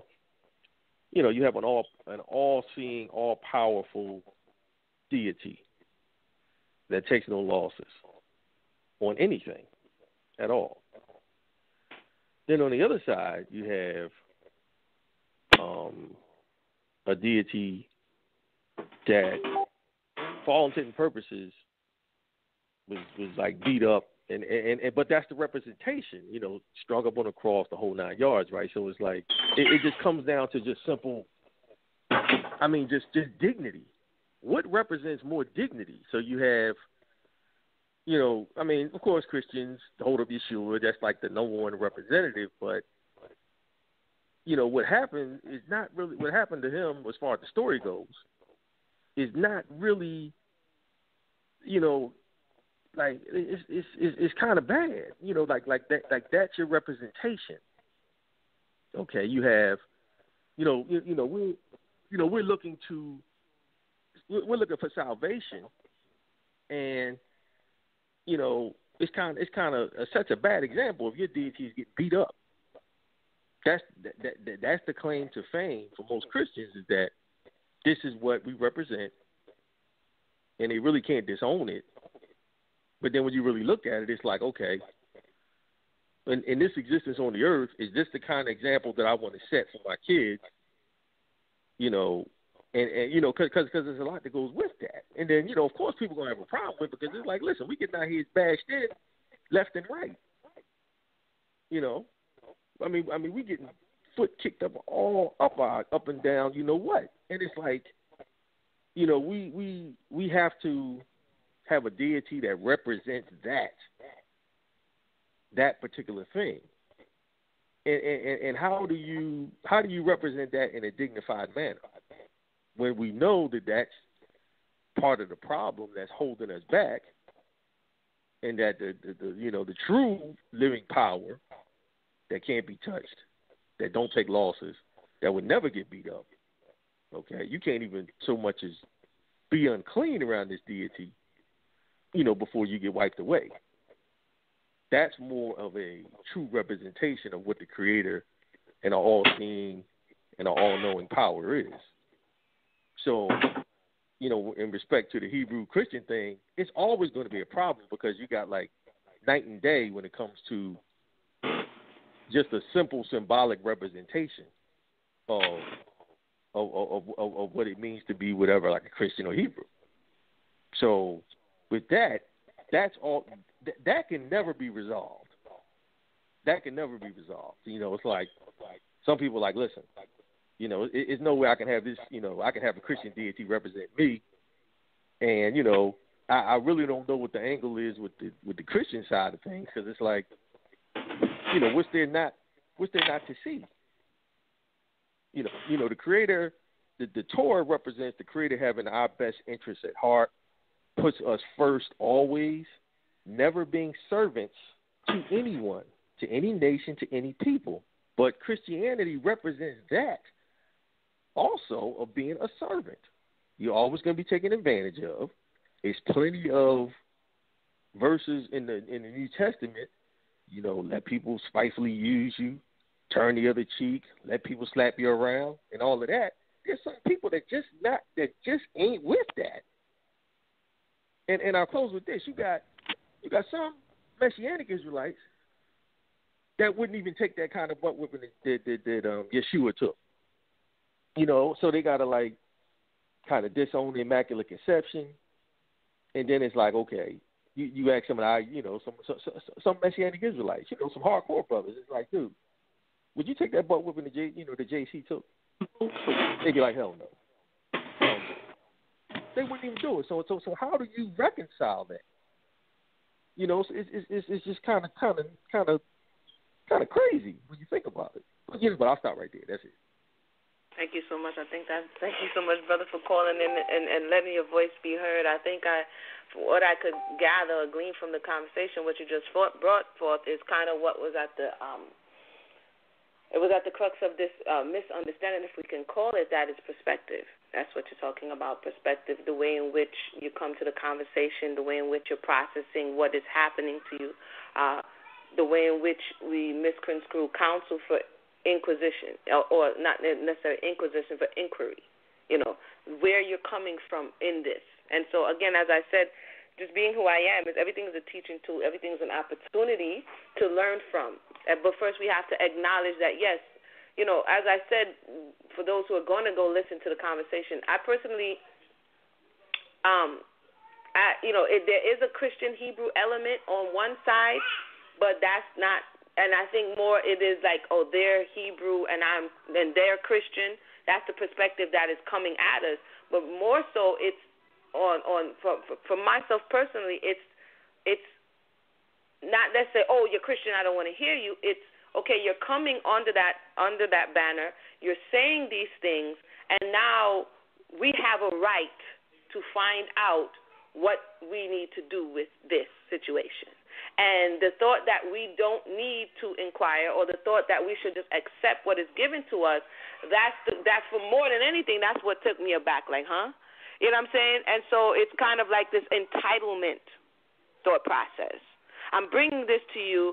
They say they're Hebrew. You say you're Hebrew. Then it's your junk. And instead of saying, okay, let's unpack this, let's take a look at what's going on here so that we can get some more understanding on the matter and really know what to do with it. We didn't discard you. We didn't say off the bat you lying. We didn't do any of those things. We just wanted more information, and it wasn't received well, and it brought us to this point. So once again, thank you, brother, for calling in, letting your voice be heard. If anyone else would like to chime in on the matter, we're talking about sisters in counsel here. And it should be named, again, we had this title before, but when counsel goes wrong, or when counsel's not counsel, you know what I'm saying? You got to have the special edition title, because that's kind of what we're rocking on right now, but as the spirit moves. So I'm going to give it back to Brother Sal and see if we have any more callers on the line. All right, for those that want to call in on social media, that number to call in is 319-527-6239. That's 319-527-6239. You can call in via phone, call in via Skype. Like we always say, keep it clean, keep it professional. Let's go to the phone lines. 718-501, you're live on air. Shalom, everyone. It's Sister Only Love from Under the Palm, and I hope everyone is doing well. I just wanted to weigh in on, I guess, the spiritual and moral issues that are coming up. As someone who came out of the church and came out of evangelicalism, one proverb from Native Americans that I like when it comes to gossip or slander is, if you want to know how far gossip travels, do this. Take a feather pillow up on a roof, slice it open, and let the feathers fly away on the wind. Then go and find every single feather and restuff the pillow. So I start with that quote because it's great that apology videos have been up, but because I was one of the people on the show while the other response show was happening last Monday, I noticed that the response show has almost 600 views, like 500 and something views, and unfortunately the apology videos only have a little over 100. The one apology video that I saw, I don't know how many people did apology videos. And I say that to say you have to do diligent inquiry. You have to have a multitude of counselors. The Bible says there's wisdom in that. If you run with something and you don't know all the facts, and then you comment, especially on a public platform like YouTube or social media, even when you apologize, yes, forgiveness will be extended, y'all can forgive you, but the information has already been out there, and some people who heard the first show may not hear the apology video. So it's very, very important that if we're saying we're trying to witness and we're trying to represent, Jesus or Yeshua, that we don't let any corrupt communication proceed out of our mouth, but only that which is good to the use of edifying. And that's from Ephesians 4:29. We should not let any corrupt communication proceed out of our mouth. And I'm not for abuse at all. I know Under the Palm is not for that, and I've been listening to the Relationship Challenge for a very long time, and I understood it as a show that boldly called out abuse in the Hebrew community and the general black community. That's why, I listened for so long. I'm not about abuse at all, and actually prayed for the woman who was sharing her wedding, her marriage situation. So I don't think anyone is for abuse, but we also can't be for corrupt communication, and we can't be for gossip. And when you speak and you're not speaking the truth about someone, even if it's under false information, you're still participating in gossip if those people are not there. And, if we want to say we're representing, God and the gospel and all these things, we have to act like it, even towards people who we don't agree with, because folks are listening. And I say this as someone who's a Hebrew, who spent many years in the evangelical church. Some of what I heard in the first video is not acceptable, regardless of what you thought. Even if what you thought was true, it just was not acceptable, some of the language I heard. And I was very shocked that Christian people and Christian women were talking like that. And so I just wanted to offer that to the conversation and just thank Sal and the hosts for always being professional in what they're doing and allowing different viewpoints on the platform. Thank you so much for that. That was the voice of Sister Oni Love. I would have to say I agree with what she brought forward, definitely. As she said, certain things that were said, violence, threatened, insinuated, slapping people up, you know what I mean? Again, y'all probably going to be like, ooh, I'm pressing that button now. But, yeah, it was shocking, to say the least. And, just my personality, just how I am, for those who know me, a bit comical. And again, the response did come, but as Oni Love said, the fact that the ruling of the spirit, which the Proverbs talks about, ruling your spirit is better than he who takes a city, if you're able to rule your spirit. So this is one of the, quote, fruits of the spirit that we often hear about, this ability to internalize the words, the wisdom, and apply them within your own life. And not going off into different directions that's going to cause you to sin, to transgress against your neighbor, against your brother, bearing false witness. All of these things, when I hear that the Torah cannot be done, this is Torah. That is the simplicity of Torah. What is it telling us when a situation comes up? What are we going to do with this information? Are we going to give our ear to gossip? Are we going to control our spirit? And this is why I often talk about healing. Why? Because if we don't heal, what we do is project our own shortcomings, our own inaccuracies within our own spirit, and when we hear a similar situation, we have a space to project that onto. And now we can funnel and channel our anger onto that, and the person's like, yeah, rock with me because you're turning up. And it's like you're clouded. You're not seeing clearly. And so this is why it's very important. I know we want to help everybody. We want to do that. I want to help because we're all hurting. But if we don't help ourselves, if we don't learn to clear out our own spaces so that we can truly be a vessel of the Most High, we err. We sin. We transgress. One of the first things that Isaiah, which is my favorite prophet, you know what I'm saying? I just have to say on record. One of the things he said when the Malach was like, yo, I see you, he said, I'm a man of unclean lips. He understood where, hey, if I'm going to be used of the Creator, I need to be purged. I need to be cleansed. And a lot of us are not doing that. What we're doing is taking our hurt and our pain and using it, but it's not cleansed as yet. It's not fuel as yet. It's not pure. And a man of worth is made in the fire of adversity, right? So once you purge out that, then now you can see clearly. And if a story comes to you or information comes to you, yes, it may be familiar, but I'm not going to project my experience onto that individual or that circumstance. I'm going to be able to look and say, okay, boom, what's going on here? And even if the person gets upset with you, because a lot of times, like I said earlier in the top of the show, for those who just joined us, we're talking about sisters in counsel. What I said at the top of the show is, I just forgot because I just tried to greet everybody who just joined in. But it'll come back to me. We're going to go to the phone lines. That's what happens when you try to have two thoughts at once, then the other one just fly away. I wait till it comes back. Brother Size, anybody else on the phone lines?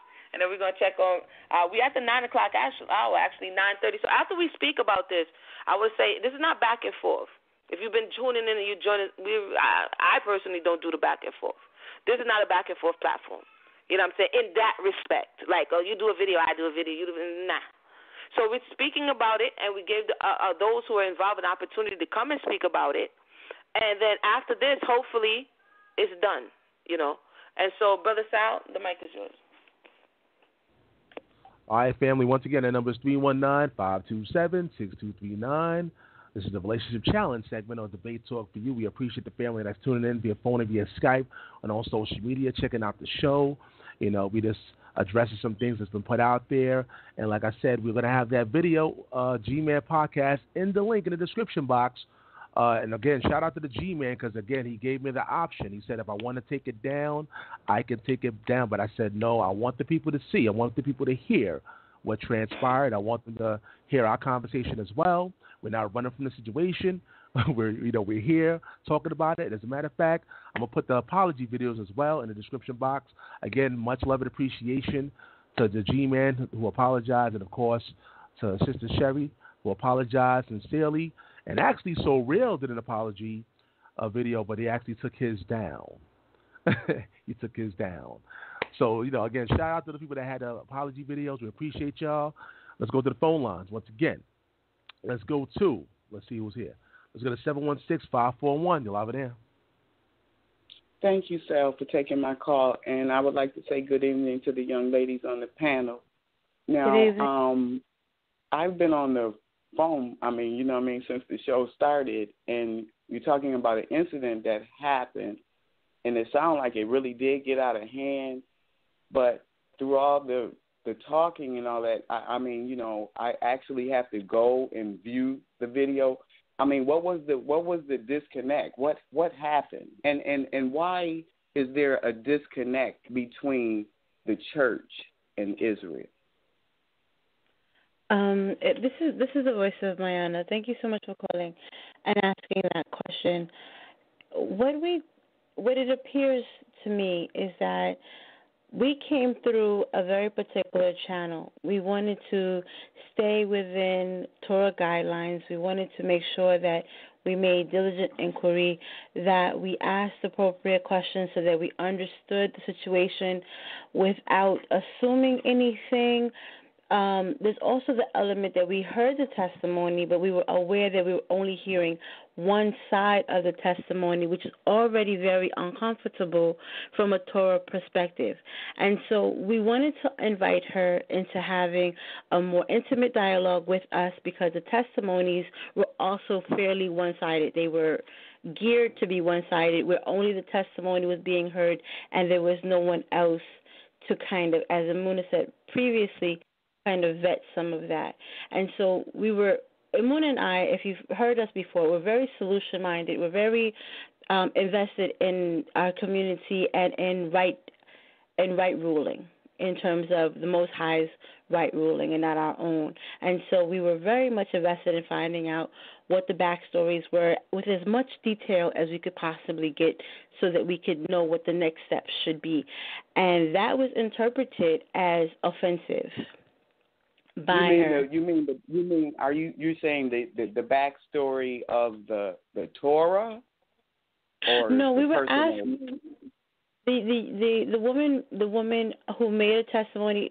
She came onto our platform twice to provide her side of what happened in her marriage, and the other party wasn't present. There was a recording that was narrated to us and played, and then a narration, and then some portion. And so we were like, okay, we hear that something happened. We're not clear on the details, and the way that particular platform didn't allow for real conversation. So we tried to have a conversation where we could ask questions and she could ask us questions. One of the things that she stated was she had so many questions and nobody would give her answers from the Hebrew perspective. And so we wanted to have an opportunity, and Muna even asked her any questions that you have for us. So we tried to have that kind of open forum, and because what she was looking for was blanket acceptance, just on the face of whatever she said, comfort, and that wasn't something that we could do and still be in line with Torah. So we did have questions. We told her we had questions, and what she was looking for was, she felt offended by our questions, and she didn't feel like that was Christ-like to ask her questions. And other members felt like instead of asking the question, can you remember the question? Your question? Can you remember the question that you asked her? We asked her several questions. One of the questions Amuna repeated earlier in the call, she said that we asked her what was the thing that she wanted from being on our platform. She came to a Hebrew platform. Was she looking for us to answer questions for her? Was she looking for support from the community? Was she looking to warn the community? We said to her we didn't know. What was the intention? We asked her, that was one of the questions.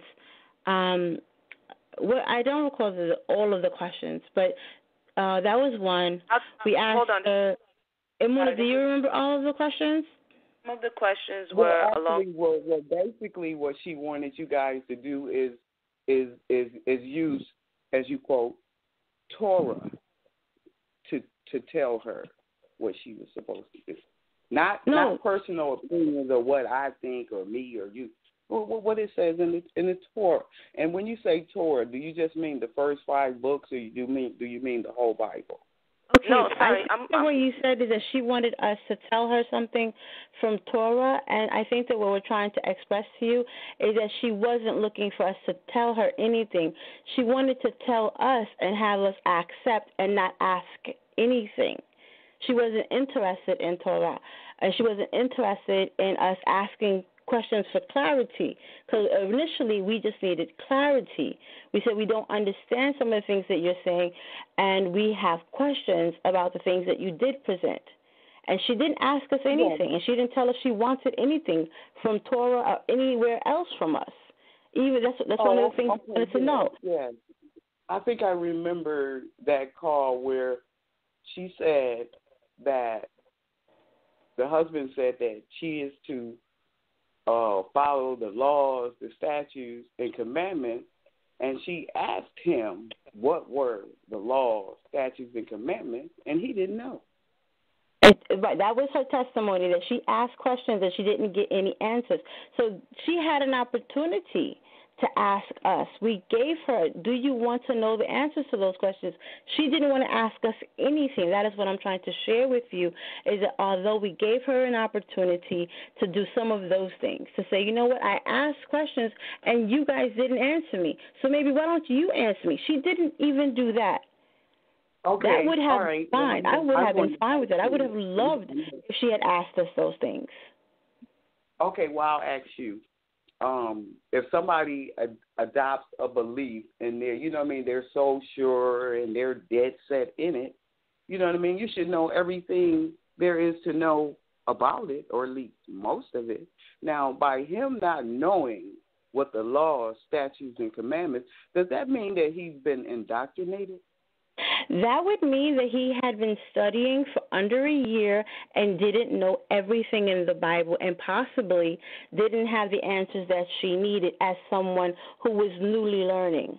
Now, I went to seminary school, and I can tell you that I didn't know everything about the Bible just because I went to seminary school my first years. In fact, you have to go through several years of seminary school to even be able to be afforded certain degrees, because it's understood that we're talking about not 3 days worth of information, but generations, centuries, and so on. So I think that for someone who had been newly learning, had began learning by watching YouTube videos nonetheless, and she was, from what I understand, he invited her to ask those questions of people who had been in there longer. So no, ma'am, I don't think that someone who has been studying for under a year would be expected to know everything in the Bible. But again, like I said, she asked if she had the right to have them. Nobody does. Nobody knows that everything in the Bible, but you know what I'm saying? When you say laws, statutes, and commandments, there's basically only really 10. It was 613, but we're not to do all of those. No, you didn't ask. Okay, but like you said, if the question is, do you know the 10 Commandments? Then I don't know. Again, we're not. I think that what we're not hearing is that we were not in the business of defending IUIC. We were not in the business of defending or defending against her experience, or even saying that she didn't have her experience. We were saying we don't know everything about what you were trying to testify. We have questions about what you were trying to express with us and what it is that you're looking for us to do on this platform, because this is purposefully a Hebrew platform. There are several platforms. If all you want to do is warn, or if all you want to do is share, if all you want to do is say, these were my experiences, she sought out an organization that had several platforms in place to do just that, but she came here. So that would indicate to us that she wants to talk to us. So if that was the case, that's what we were trying to clarify. Do you want to talk to us? And if you want to talk to us, what should we talk about? What kinds of things do we need to hash out? What kind of things on both sides? What questions do we have?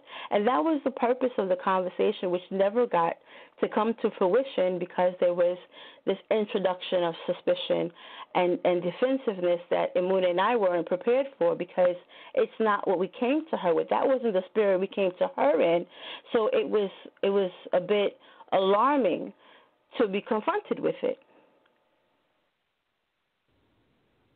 You want to say anything before we go to the next caller? Got some more callers standing by. Okay, I think it was an interesting line of questioning. If the caller is willing, if she can kind of, sum up.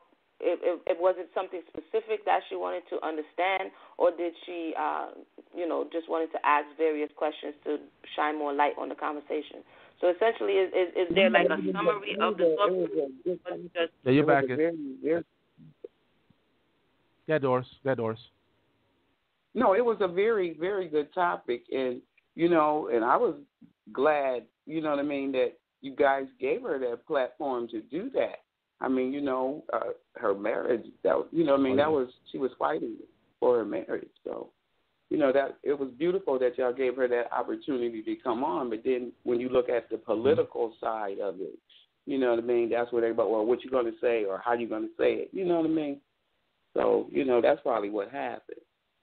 Right. I mean, not so much, and thank you so much for that. And again, when we heard the testimony, it was interesting, but as it continued on and the individual says she's not done, she's not finished, and so the question is like, okay, you're not done, you're not finished, what are you going for next? You know what I'm saying? And when it's understood that I'm going for you, I'm coming for you. And it's like, wait, hold on, wait a minute. What are you doing? You know what I mean? Like, are you conflating the issue? Are you just putting it all in the pot? Like, as if you're doing that, that's not correct. How do you go about something to someone who extended you a place for you to say yes, thank you, and now begin to jump up and down on it and try to destroy it? And so this is what we wanted. We didn't want to assume that, although that's what it looked like.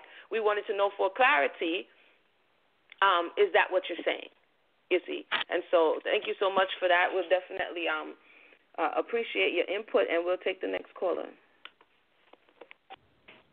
All right, let's go to the next caller. Once again, the number is 319-527-6239.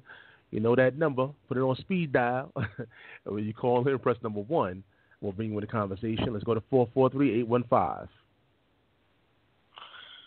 Yeah, this is Brother Mercy. I heard part of her testimony, and I guess for me, when I hear a woman rambling about her husband, I can't take but a few minutes of it, and then she just kept going and going. I just stopped listening because, I got to hear the other side of the story. There's always two sides of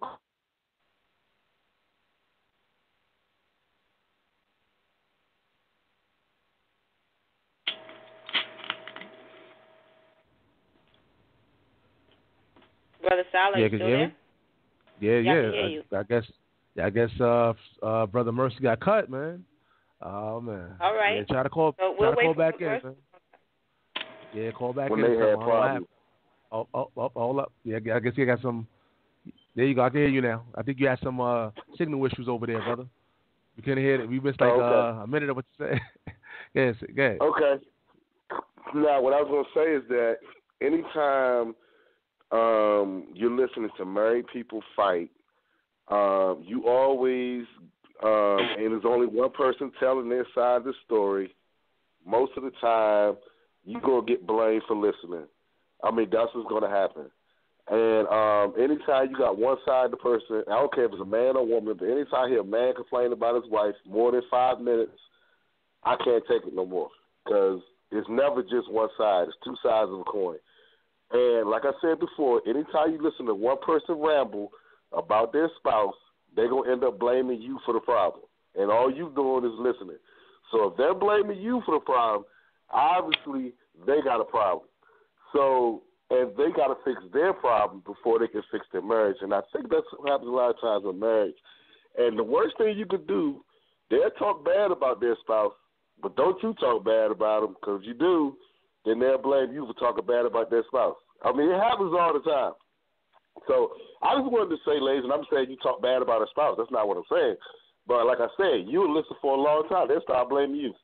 But that's just the craziness of people when they only got one side of the story. That's why in courts you have two sides of the story, and you have a judge that hears both sides. That's all I wanted to say.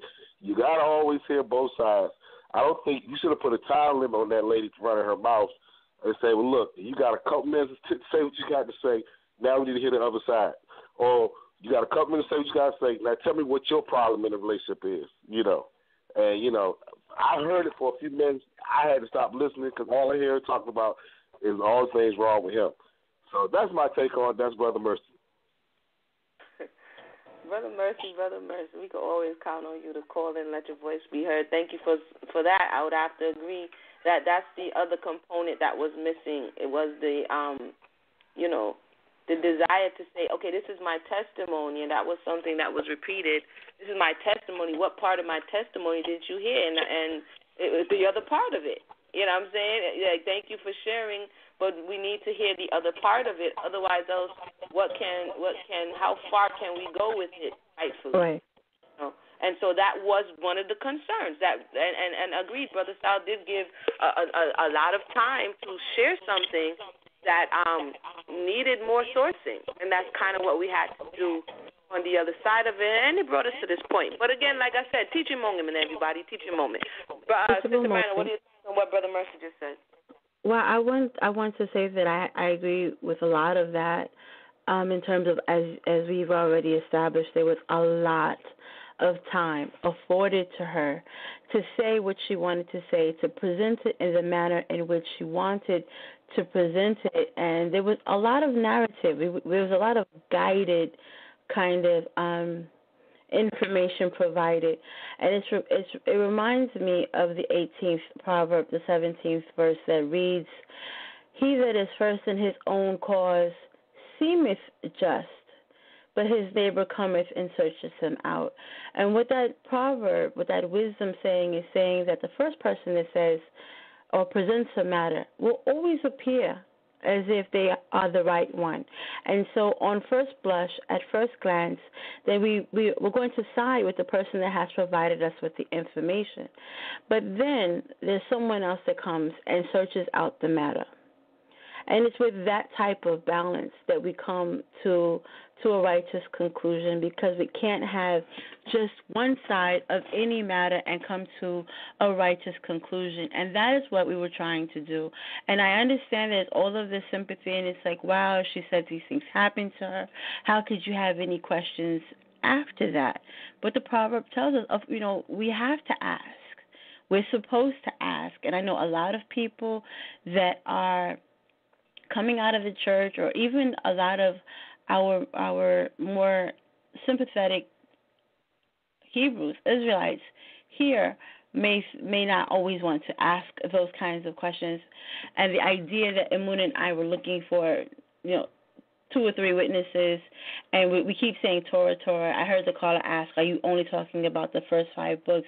Are we, so I guess there's the intimation that we're being only to knock with that, and that's not something that carries over into the Hellenistic period and later writings. But you find it in Matthew 26 and 60, they did not find any, even though many false witnesses came forward, but later on 2 came forward. This idea that there has to be 2 witnesses, that through 2 or more a matter is established, that's a wisdom that didn't go away. Even, I think, somewhere in John 8, that 2, it's our law that if through the testimony of 2 men the matter is true, something to that effect. And I believe that's found in John 8. So this idea that we were persecuting her under our rigid Israelite ideas or perspectives or however it gets reimagined, it's simply not true. This is universal knowledge. This is universal morality. This is universal ethics, that you do not persecute someone just on the word of one person. And if that person gives you that kind of backlash and isn't willing to let you hear other things, and that was another thing we said, let us hear it, because the first time we don't remember verbatim all the things that happened. But Emuna specifically said, if you give me the time marker, and if it's there, I would definitely concede to that. And we were just denied and denied and denied. We practically had to beg for the evidence to be reviewed. And because we would not bear false witness, because we would not say that, we were told to say that words were said that were not said. And when we would not say that, and when we would only provide verbatim what was said on the tape, we became castigated. We were reimagined as all these other things simply because we would not bear false witness. And I believe that's still something that happens all the way in the New Testament. So, again, a lot of the things that we have been insulted for are principles that these women and that group hold, and are now saying, you know what, we really should have done that. We really should have diligently inquired. We really should have not taken just one person's word for it. We really should have had more questions. And that's where it came from. And they're saying it now. They're not saying it now because they hate these people on their team. They love these people on their team. This is the wisdom of the Most High. The Most High didn't give us this wisdom because he hates us. Thank you for that. That was the voice of Sister Maya. And for those who have just joined us, we're having a conversation about, and we haven't even gotten to the fullness of it, for those who are like, yeah, let's get the juice. Sometimes you have to clear up some matters, so that's just kind of what it is today. We're having a conversation about when sisters ignore counsel. For those sisters who actually do, and then we're going to come to the phone lines, bringing a brother Mati. I know he's on the side right now, but, when sisters ignore counsel, when sisters do, and I would just say, just moving the conversation along a little bit, when sisters do come, sometimes we come for counsel when it's too late. Sometimes we come for counsel when we have already made the mess, and we're looking to find ways in which to get outside of the mess. And I believe Oni Love just said it, that the Torah says that there's wisdom in sound counsel, and when there are many advisors, hopefully they're wise and not wicked, then you can kind of get different aspects of the issue that you may be dealing with so that you can make right judgment. Counsel is not necessarily someone beating you over the head, manipulating your emotional state and trying to get you to do what you want to do. These are the things we speak out against. If someone is saying they're counseling you and they cannot go into the spaces to substantiate the advice that they're giving you, because hopefully it should be Torah, based on Torah wisdom, and somebody's counseling you to get your misery love company, and so you have to be careful. I believe it's the Apocrypha that speaks about who not to go for counsel. So if someone is jealous of you, or they're indifferent or envious, just an envious person in general, you don't go to this type of individual for counsel. And so just so that we can, like I said, move the conversation along, when you're going to counsel, sisters, hopefully you go looking for, or led by the Creator, to individuals who have right information to give you, who are not necessarily going to make the choice for you. There's a number of sisters who come, and sometimes they're looking for you to say X, Y, and Z, so that if it goes wrong, they could say you said X, Y, and Z. Really, so you don't do that. That's not counsel. You know what I'm saying? This is advice. This is based on the situation, based on the inquiry, based on the information you have given. And that's another thing I want to say. Sometimes when sister comes for counsel, they're not disclosing the fullness of the matter. And when you begin to speak, or when you begin to investigate, or when you go down the lane, it's like, oh, yeah, I forgot to say. And it's like, wow, that was an important part of the conversation. And so we try to shape the conversation so that we can be the favorable one, because in truth, who wants to look like we don't have it together? Who wants to look like, as the caller just, actually I believe as Brother Mercy just said, when we're retelling a story, oftentimes we don't want to be the bad guy. We don't want to be the one who says the nasty, or we don't want to be the troublemaker. So we paint ourselves as innocent. We paint ourselves as, I really didn't do anything, and this person is just stark raving mad. So the counselor, the individual who is sharing this information, and hopefully, in the case of returning Israel, oftentimes when women, and I know I'm jumping, when women go to men, single women, let me just say, go to men for counsel, it becomes sometimes a conflict of interest. Because a lot of sisters end up in precarious situation because the brother that they're going to for counsel, he got another counsel on his mind. Right. And so when we're talking about counsel, when we're talking about seeking advice, you know when you're going into a space, you know, talking about, brother, you know, I need some counsel. We have to stop deceiving ourselves. We have to stop masking the need for Bible study really as a Netflix and chill. You really want to do that, but you front like you want to talk about Bible study. You see what I'm saying? You have to start to be honest about, you know, sliding into people's DM, as I heard it's called, you know, going to counsel. And when you go to the brother for counsel, quote unquote, and then you get yourself in the situation, then you come to the sisters to see how to get you out of it. That's a problem. So as we continue with this conversation and move a little bit from what we have talked about in spaces where it wasn't counsel and hopefully get into spaces where we have experienced counsel, we have to understand that some of the things we're doing are deceptive. Some of the things we're doing are injurious, and we are allowing ourselves to get in these compromising situations for a myriad of reasons. And so I just wanted to put that out there as we go to the next caller on the line. It's not just from what we've heard. It's from what we've experienced in our own separate spaces as well as collectively that, sisters, you don't have to. It behooves us to be honest with ourselves. If you have a man issue, if you have an inclination to pick the wrong individual, to gravitate towards a certain type of spirit, and you know you have not dealt with yourself, don't go saying you're going to brothers for counsel, because he's going to sense you out. He's going to invest in that narrative, and then you're going to become attracted in that space. And then we might hear from you in the next 3, 6, 9 months of how terrible life has been when no one didn't know what happened to you. So I'm not saying that sisters are to blame. I'm saying that some of the things that we're doing needs to be looked at, and we need to be honest about what we're calling counsel, what counsel is and what counsel is not. So with that, hopefully that was a little segue into the other part of the conversation. We're going to go to Brother Sal for those who are on the phone line. Brother Sal. We also getting close to the clock hour, and we definitely got to get a case number 2 coming up. You know, we got to get, but we're gonna have maybe 2 more calls standing by.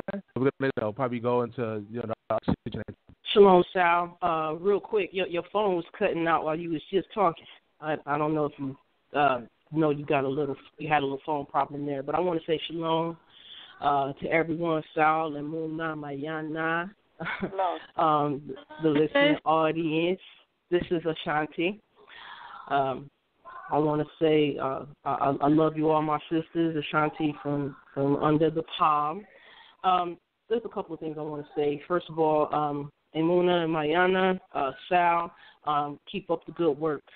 You know, when you got things trying to thwart what you're doing, which is the good work of the Most High Yahweh, there's always somebody gonna try to throw a monkey wrench in there, but that means press. That means keep pressing through. I would like to say this. I speak as an Israelite. I speak as a woman who strives, rules, and prevails with Elohim. And for the sake of any listener audience out there, I do believe in Christ. I follow the laws, statutes, and commandments to the best of my ability because I love my Father in heaven. And I show I love my Father by trying to be obedient to him. I got to say 2 things before I say something else. John chapter 14, what is it? Verse 15, it says, if you love me, you shall keep my commandments. Jesus said that, and we know that Yeshua did not speak his own words like he said in John chapter 7, verse 16, but he spoke the words of his Father. And also John chapter 5, verses 46 to 47, it says, if you believe Moshe or Moses, you have believed me, since he wrote about me, right? But if you do not believe his writings or the Torah, how shall you believe my words? So this is definitely why I believe in the Messiah and Christ. When somebody says you ain't got keep the laws and the commandments. You're right. I ain't got to. I choose to. I choose to because I love my Father, and it brings me love, joy, peace, and righteousness. You know what I mean? So with the counsel, you can always lead a horse to water, but you can't make the horse drink.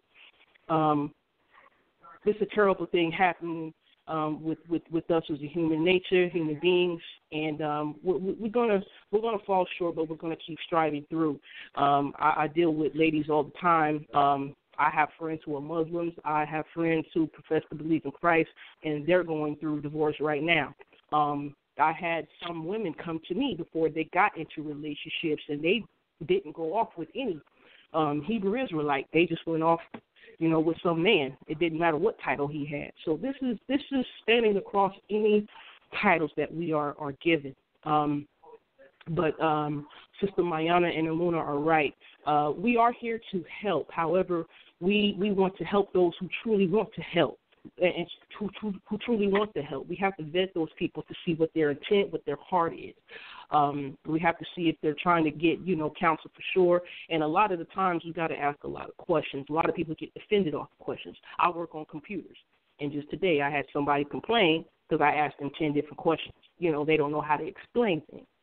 So, we have to properly get everything before we can come to a sound conclusion. I've been in a real-life court case, on the stand for 2 hours. And you have to go through all the proper protocols, okay? You can't just hear one or two sides. You have to hear all sides. And this thing with lastly, I'll say this thing with relationships and counsel, like I said, you can lead a horse to water, but you can't make them drink. Psalms, Proverbs, it says, blessed are those who walk not in the counsel of the ungodly, nor sitteth in the seat of the scornful. Be around sinners. You got to watch who you be around. You got to watch how you take things into your ear gate and your eye gate. We have to be careful of who we're around, and it goes beyond titles.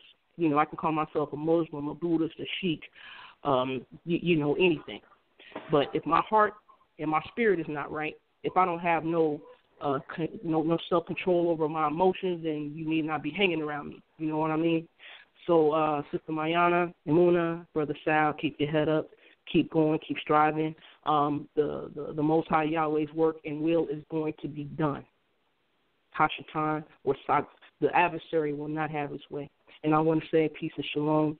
Sorry I took so long, but I had to get it out. So I love y'all until we meet again and talk again, sisters. I love y'all. Shalom. Love you too, sis. Love you too, Sister Ashanti. That was the voice of Sister Ashanti. Thank you for calling in. And I just want to, and thank you for sharing your thoughts. I just want to say that, love is reproof, right? Love is embracing, love is encouragement. It just doesn't come in one form. So if at any point we are out of pocket, which we really try not to, especially on air, things that are going to be laid on wax, the self-control that she spoke about, we unless it's in the spirit of joking and on that high vibration, but outside of that, what you leave behind is what people know of you. And so if we are out of pocket, we said something crazy and wrong, this is what discussion is for, because no one's perfect. Somebody's going to say something that you didn't mean to offend, and it offended. How do you deal with the matter? This is the relationship challenge, and this season we were expanding to go beyond man and woman relationship to just brother and sister relationship, sister and sister relationship. We're going into the relationships of the nation, and this is where we're falling into here when sisters refuse counsel, or when I forgot the name of the title, y'all. But you understand, I got to go with the title. Counsel. But sisters ignore counsel. Thank you for that, Sister Mayana. And so we're talking about sometimes the counsel coming from someone that the sister doesn't want to hear it from.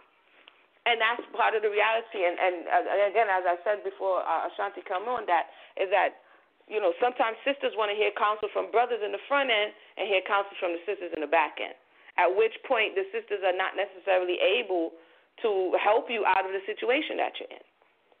So those are all of the things we should consider as we go into spaces, as we make huge decisions. And it's not only just about relationships. It's about, I have a question about X, Y, and Z. It's not just swapping recipes. It's a broad range of things that you may. Some sisters might have questions about menopause. Some sisters might have questions about childbirth. Some sisters might have questions about breastfeeding. You know, these are things that have to deal with womanhood, and sometimes we just narrow it down on, man and woman relationship. That's the only thing you can possibly counsel me on. But as we begin to grow and reconnect and heal those spaces, and those spaces where we say we don't trust people or we don't trust sisters or because of this and that, once we begin to heal those spaces, we can get beyond a misunderstanding. That's if your intent is not to come for us. You know what I'm saying? But if your intent is to come for us, then, you know, you're going to have to sit outside the gate. You feel me? But as it relates to those who want to discuss and want to elevate, you could get beyond, you know what, I felt a kind of way. Like, I have to respect what Sal just shared here. Sal, as a brother who usually keeps it cool, calm, and collective, he's man enough to say, yo, I felt a kind of way. There's nothing wrong with that. That's saying, hey, brother, I'm coming to you because you did something that made me feel a type of way. Can we talk about that? It doesn't make you less than. And these are the things as people we have become so guarded because of our history and our experience that we think saying that makes you a punk or saying that makes you soft or saying that makes you whatever, and that's not true.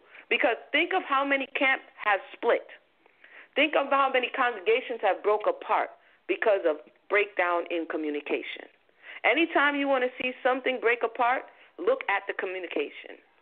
Where it was all love and it was all good and you was eating my pita bread and my homemade jam, shout out to the Yummy Cottage. And now all of a sudden, you know what I mean?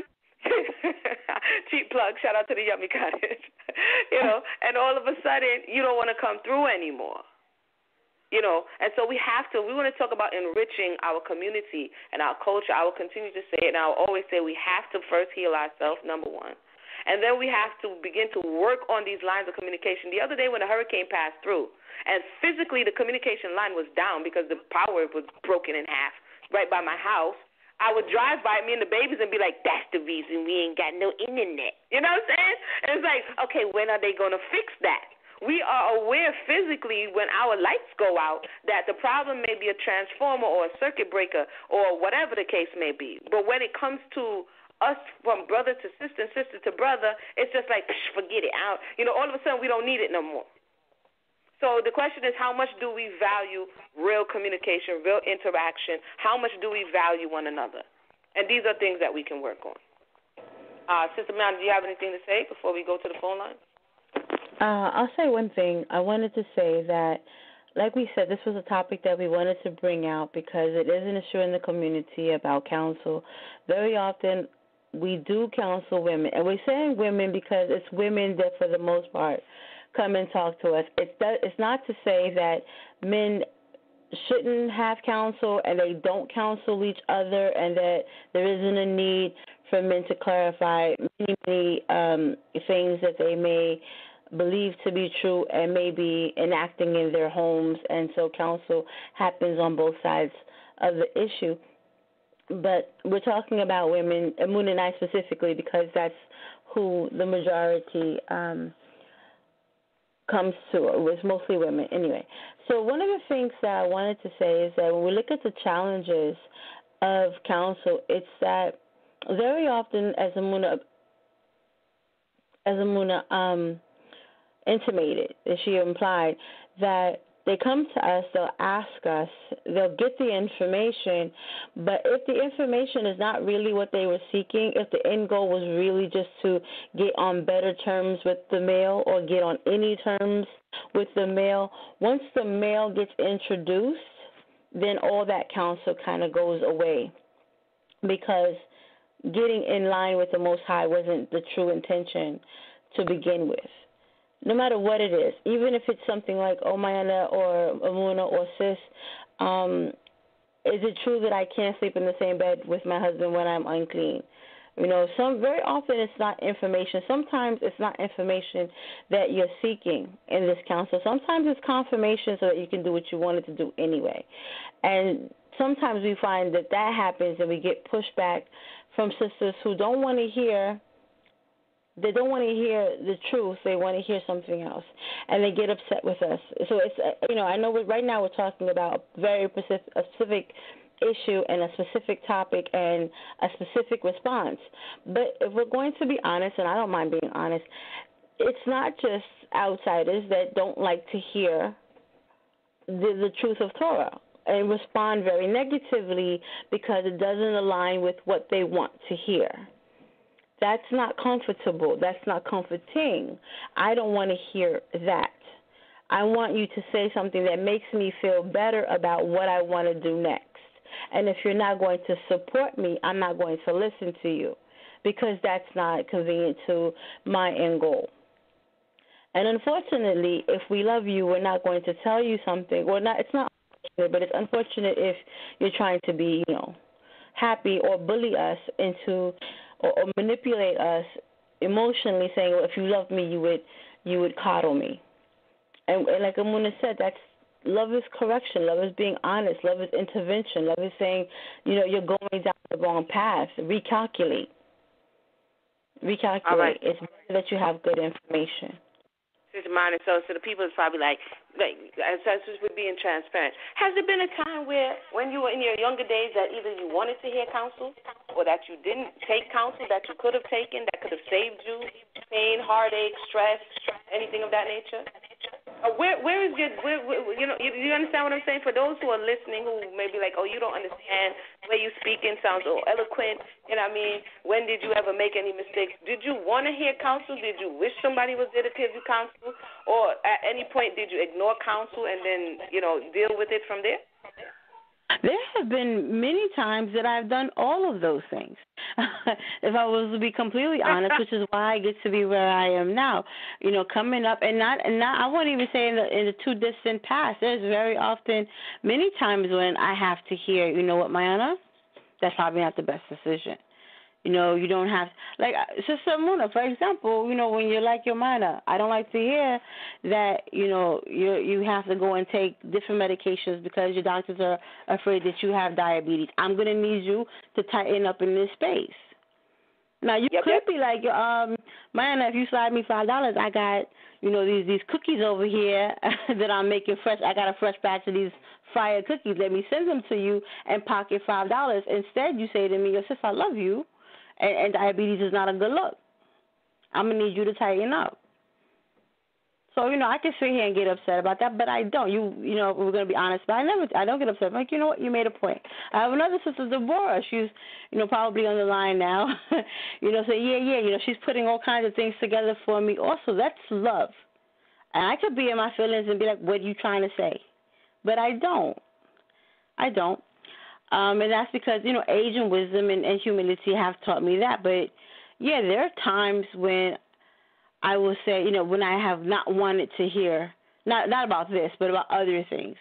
In fact, early on, if we're going to be transparent, Amuna will tell you, when we first started this, when I first had to be in this public space and have these public conversations, I didn't want to calm down. I didn't want to turn down. I didn't want to, I'm not going to let people insult me. And I didn't feel like there was anything righteous in being insulted and martyred through it. And so there would be times that Amuna would have to get in the inbox and be like, okay, Mayana, and coax me through it. Now, it has been some years since she's had to do that, but it took me I didn't always want to hear it. Sometimes I'd be like, let me rock out. She'd be like, all right, Mayana, go ahead, rock out. But there were times that I didn't want to hear it. I didn't want to turn down. I wanted to say what I wanted to say. But I have learned since then that that's not always a good idea. And I had to work on that. That was a space that I had to work on. And so I know my strengths. I'm learning my weaknesses. I'm working through those weaknesses. And I praise the Most High that I've had a lot of people say, mine, you've come a long way. But I've come a long way because I had to humble down and listen when people wanted to counsel me in love. That love came in the form of correction. So I don't mind being transparent about those things. There will always be things that I'm working on. There will always be room for the Most High to improve me. And I feel humbled and I feel amazing that the Most High has chosen to invest in me in that way. And I feel humbled and I feel so loved that I have so many sisters that reach out to me despite the things that I'm working on and will say to me, Mayana, we trust you because you're honest in those spaces. So, that's what I'm saying. So in terms of seeking counsel, you can't be a good counselor if you can't take good counsel. That's what I would add in answering that question. Thank you for that. That was the voice of Sister Mana, and thank you for being so transparent. I would have to agree. We could be speaking. I'm speaking from a position of having learned some tough lessons. Some real tough lessons. That might be another show for another day. But when you hear people speak and they be like, "Oh, you're so wise for your age," yeah, that's because I'm gonna take some hot lick. That's why. You know what I'm saying? Early on, you had to make your bed, lay in it, and see. Well, that's not a good look. I shouldn't go that way. I shouldn't do that thing. Okay, I didn't listen. And then the part of that Mayana is speaking about is that when we don't take counsel, when we go down the road, how do we deal with the consequence? Do we complain? That's going to make the difference between, are you learning your lesson, are you humbling down, are you indifferent to the chastisement of the Most High? Because once you make a choice, you have to live with it. Now, you can do your best to correct it. You can do your best to correct with your attitude, and you can own the part you played. And I had to grow up. The Most High, if you don't grow up, the Most High will grow you up. How about that? Right. You know what I'm saying? Right. You will get situations where you invited this situation into your life, and a lot of times, man and woman problem, as what Brother Mercy was saying, it's either going to make you or break you. It's going to grow you up or it's going to sit you down. You understand? And so that's where our walk with the Creator comes in. It's like, what do we want more? What are we interested in more? What are we willing to invest in more? And if the Most High, just as we are in this space, scattered to the four corners of the earth, He says, if you will humble yourself. It's not that you're not going to make mistakes.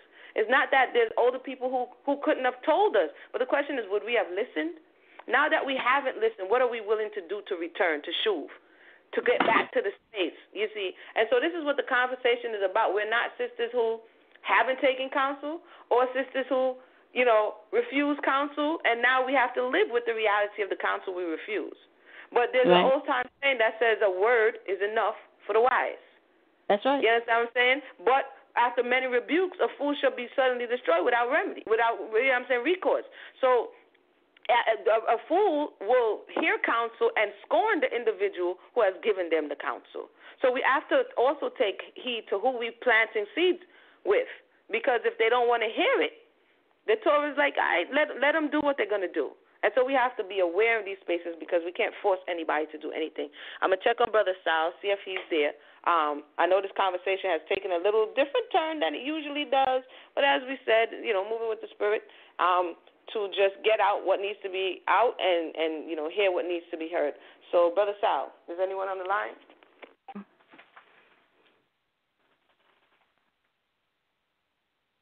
I know Brother Sal was working as audio. I'm not sure if anybody's on the line. I'll check on Brother Amasia. Brother Amasia, I'm not sure if your phone is unmuted. I know you've been just chilling. You're just rocking out for the last 2 hours and 15 minutes. Brother Amasia, how are you? I'm all right. I'm here. I'm definitely listening to everything. We're like, Brother Marcia, please sit to the side. This ain't about you, brother. No. I've seen nothing wrong with taking a back seat every once in a while. Yeah, again, if I'm seeing what happened to Sal. I know he was having a little technical difficulties. If you want your voice to be heard, feel free to press 1. We're talking about counsel because it can go from something trivial to something detrimental. If you're being warned that, okay, for instance, I like scenarios. We got a young girl, she come in, her name Keisha. Now all of a sudden Keisha just get infatuated with the moray, which actually usually happens, where there's this teacher or this leader, and he looks so powerful, and Keisha just came off the street, and Keisha's like, ooh, I want him. Okay, and then the sisters in the congregation, and he's like giving her googly eyes, she giving him googly eyes. This happens often. Sister in the congregation put to the side and we're like, yo, if I was you, I wouldn't go in that direction. You just got here. You should learn. You should study. All of a sudden, Keisha, you hating on me. You know what I'm saying? Yeah. It's unsolicited advice, like somebody asks you, or Keisha's upset because Keisha needs to be wanted. You see, and everybody wants to a certain degree for somebody to want them. However, it's been warned, listen, he got something extreme. Who knows? He's had 5 other women who just came in. They all left him. Keisha's like, but I'm different. Keisha decides not to heed counsel. She goes off. Months later, she's back with a sob story. At that point, what do the women say? What do the brothers say? Because this happens often. What happens often is that somebody is aware. People are aware, and they're warning you. The Torah says if there's something there, you have to warn the individual. You cannot put a stumbling block before the blind. So you are compelled by universal principle to warn somebody. This is why when you walk down your street, if there is a sharp turn, there's a sign on the side of the road. If it's a dead end, there's a sign on the side of the road. There's caution signs as we're driving along physical roads, because the government, the city, is responsible for not letting you know that this danger is ahead. Agreed. That's a principle. That's a universal principle. And so you see your brother, or you see in this case your sister, and you're warning them. And you're saying danger is ahead. Now, if they don't heed the danger, it's not on you. But it is your responsibility to advise them that they need to be careful. And there's a responsibility on the other end to either accept and to get whatever you get, or you understand, or reject it and then go on to whatever it is that you go on to. But at the time in which you come back, should we say, hey, I told you so? Should we we act like it didn't exist and be like, girl, it was all him, it was all his fault? These are the things that make us not learn our lessons. And we project our shortcomings on the other person, and then we go down the road and do the same thing again because we never learned. And I know I might be sliding into some solar dominance lesson right now, but, Sister Mayana, what are your thoughts? No, absolutely. I know that I said earlier that typically counsel is something that is sought after, but in those kinds of instances, very often, those of us that have been in these spaces long enough to have seen all of those things come down, that I guess it's because in my head I don't classify it as counsel. It's just like, I guess book it's a heads up. It's like you need to know that there are certain things that you can expect. There are definitely certain detours that are set, and that it's very easy to fall into. And so I think that just because out of the love for the sister, that's up ahead. That's up ahead. I know I've spent countless hours with countless sisters. I can't even put it in the hundreds. It has to be beyond the hundreds by now, over the last 20 some odd years. Where I would have to say, don't do that. I've seen what happens when you did that. If you do that, I've done that. Or, I know the sister that did that. I know a few sisters that did that. And we already know how that's going to turn out. So, don't do that. For any of you who are listening and you're familiar with our sister show Under the Palm, shameless plug, every other Monday following the Relationship Challenge, then you know that we have two imams. That are elders. Imam means mother in Hebrew, and they get to be the imams because they have been in the culture for not just 10, 20, 30 years, but into the 40s and 50 years in the culture. Born into the culture, have birthed children into the culture, and they know. And they have lovingly brought us under their counsel, lovingly brought us under their experience, shared their experience, and let us know, and just all the knowledge they have amassed over all of these years. And so if you ever hear all the women that I have on the panel, including Amuna Yisrael, we listen to them, and we glean what needs to be gleaned, and sometimes it's very humbling. And we learn a lot, and we exchange a lot. And the whole thing, I think one of the things that we like to say is that we want to be at the gates for our sisters, because some of us didn't have that. So there's a protective love there. Yeah, it goes back to what Amuna is saying about that love is correction, but I'm going to also say love. There's a protective love there, even in the correction, even in all the questions that we ask. It's because we need to know what's going on. But I began this particular train of thought by saying, yes, it's true that counsel is something that is typically sought after, but there are definitely instances where we will step out and try to get you out of the way of danger if we can do that.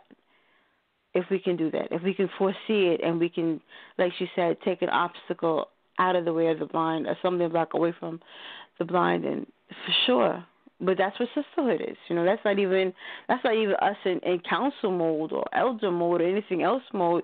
That's love right there. That's sisterhood there. And I know a lot of people don't like to believe that there is a sisterhood, but And I live this. I always say, as long as there's somebody willing to be a sister, there's a sisterhood.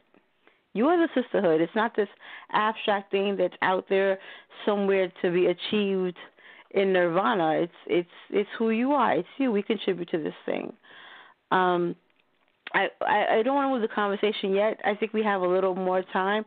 But since Amuna just threw me under the bus to ask me the hard questions, I want to ask Amatia, we're not going to let you off the hook. We brought you in to be the masculine energy on here. We're talking about when women ignore counsel, when our sisters ignore counsel. But what about the men? Do the men ignore counsel? Or, for example, one of the things we were talking about is that the women may come for counsel, but then when they take it back home or they take it back to the men could reject that counsel. So what happens when the man wants to ignore counsel after the woman has sought it? Have you experienced any of that? Have you seen that? Do you find that men reject counsel? Are they less likely to seek it? Yeah, most definitely have experienced that. I will say that men generally have an easy time coming to one another, especially other men that they consider to be brothers, and people who generally have good intentions towards them at heart. Men don't really have a problem when it comes down to that area, but then you have that guy who most definitely ignores counsel. You come from the same sex as I do, so you know that there were even men who had reputation for ignoring counsel. And when they ignored counsels, they were known for dragging brothers into their mess because brothers, still loved them and did what they had to do to get them out of that mess, because of the brotherhood that was set up. But it most definitely is the case that men can ignore counsel, and sometimes when you ignore counsels and you make a mess, sometimes unwillingly, you can drag other people into the mess with you. And sometimes you will have brothers and sisters who will knowingly jump into the mess with you to pull you out, full well knowing that it's a mess of your own making. But because they love you, they're hoping that this was that lesson that will teach you for the next time that you need to listen to counsel when it comes your way. And you also have to be wise in who you go to counsel you got to be wise in who you get counsel from, because not everyone who claims to be a counselor is a counselor. And that's right. Some people will counsel you, but they don't have the right intentions in their hearts to do so. So, of course, with counsel or the desire to get counsel, first comes prayer, and you ask counsel of the Lord's Spirit, and He will lead you on who to get counsel from. So most definitely, to answer your question, yes, men can also not listen to counsel and face the repercussions of it, unfortunately. Oh, wow. Thank you for answering that question. And I think that you brought out a really, really great point. I think Sal is back on the air, but before I turn it back over to our hostess, Amuna, and our host, Sal, I do want to say thank you so much for introducing the fact that sometimes we forget that our greatest counsel is in the Creator, and prayer is an essential part of our living correctly and gaining and gleaning wisdom and learning what to do next. Sometimes we don't turn to the Creator and allow for His word and His works to take hold. And we talk all the time about, sometimes we are the answer to the prayer, but if we skip the prayer, then that answer also gets skipped or it goes unclaimed. So with that, I will turn it back over to Amuna and Sal, who have been working very hard in the background to make sure that everything is cleared up so that the rest of the program can run smoothly. Thank you for that, Sister Mayana. We're at the 10:30 mark. We're going to start to wind down in a little bit and get some last thoughts. So we're going to go to the phone lines. Sal was having a little technical difficulty. We're going to go to the phone lines to see if anybody would like to chime in on the conversation. Brother Sal? All right. I need a radio check. Can y'all hear me? Yes, sir. All right. This Blog Talk acting up again. You know how that goes. But let's go to the phone line. Let's go to 718-378. You're live on air.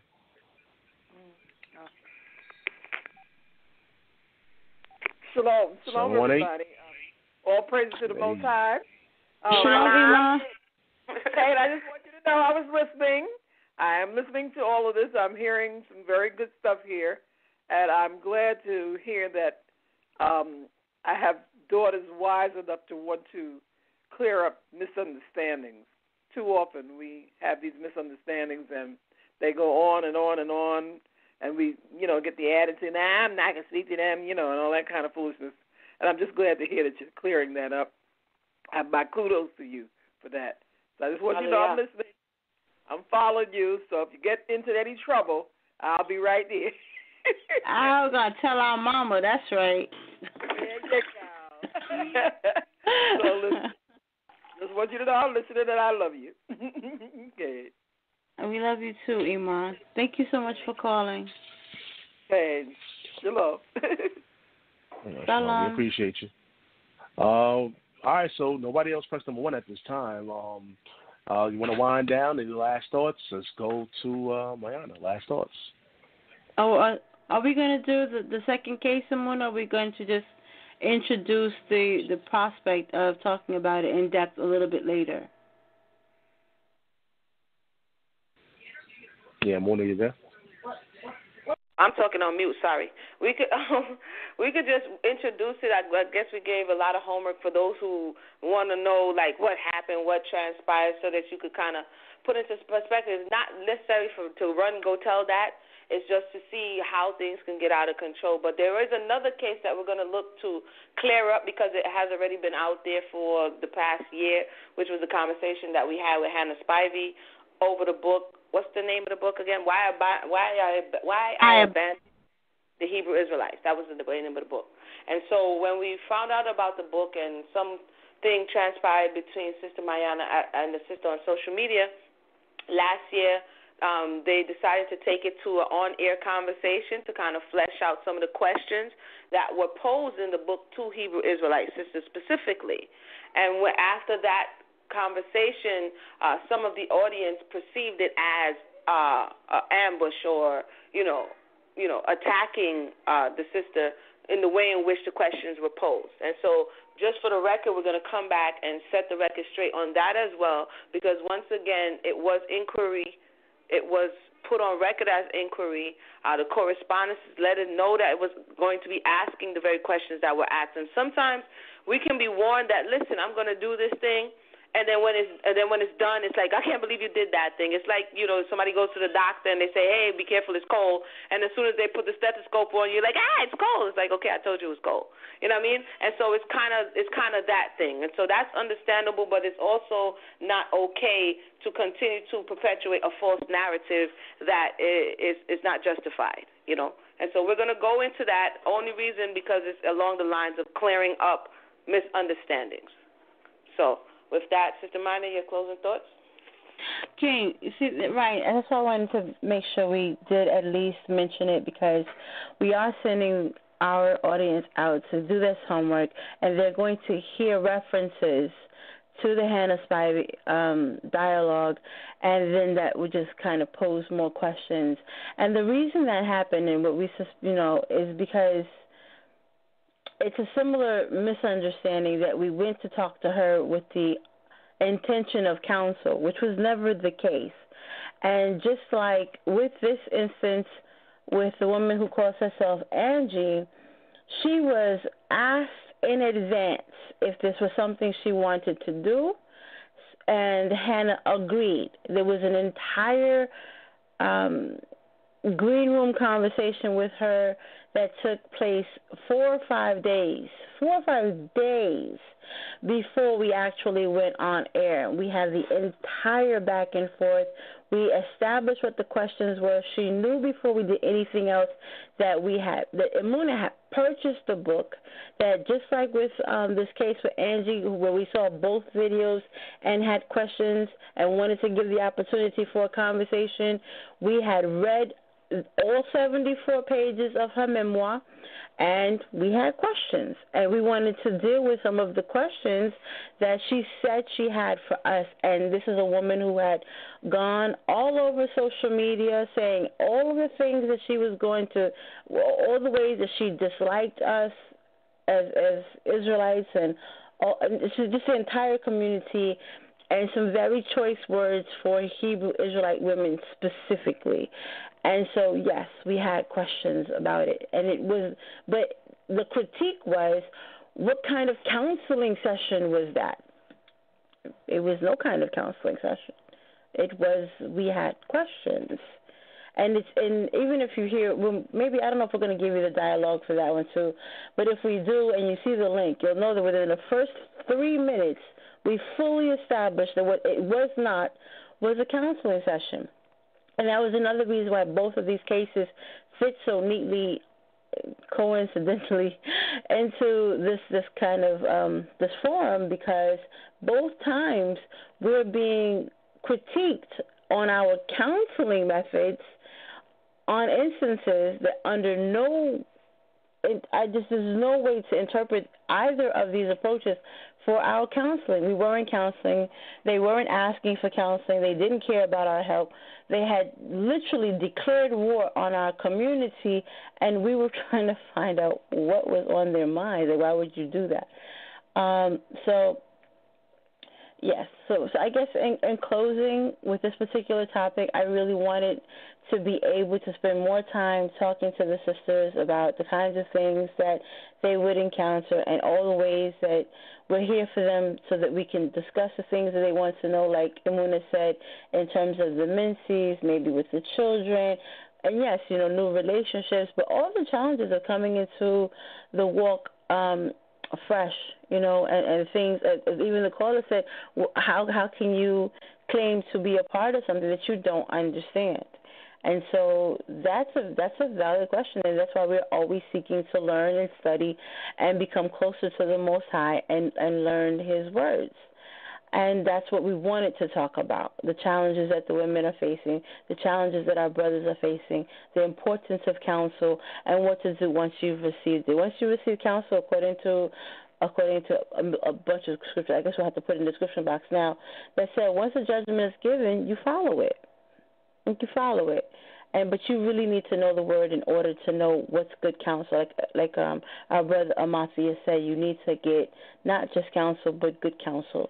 And you really have to be aware in order to be able to differentiate between what's good counsel and what's just kind of sword fighting, throwing versus against and at one another, which is ultimately not beneficial at all. So with that, I'm going to yield the floor and send my love and support to my people.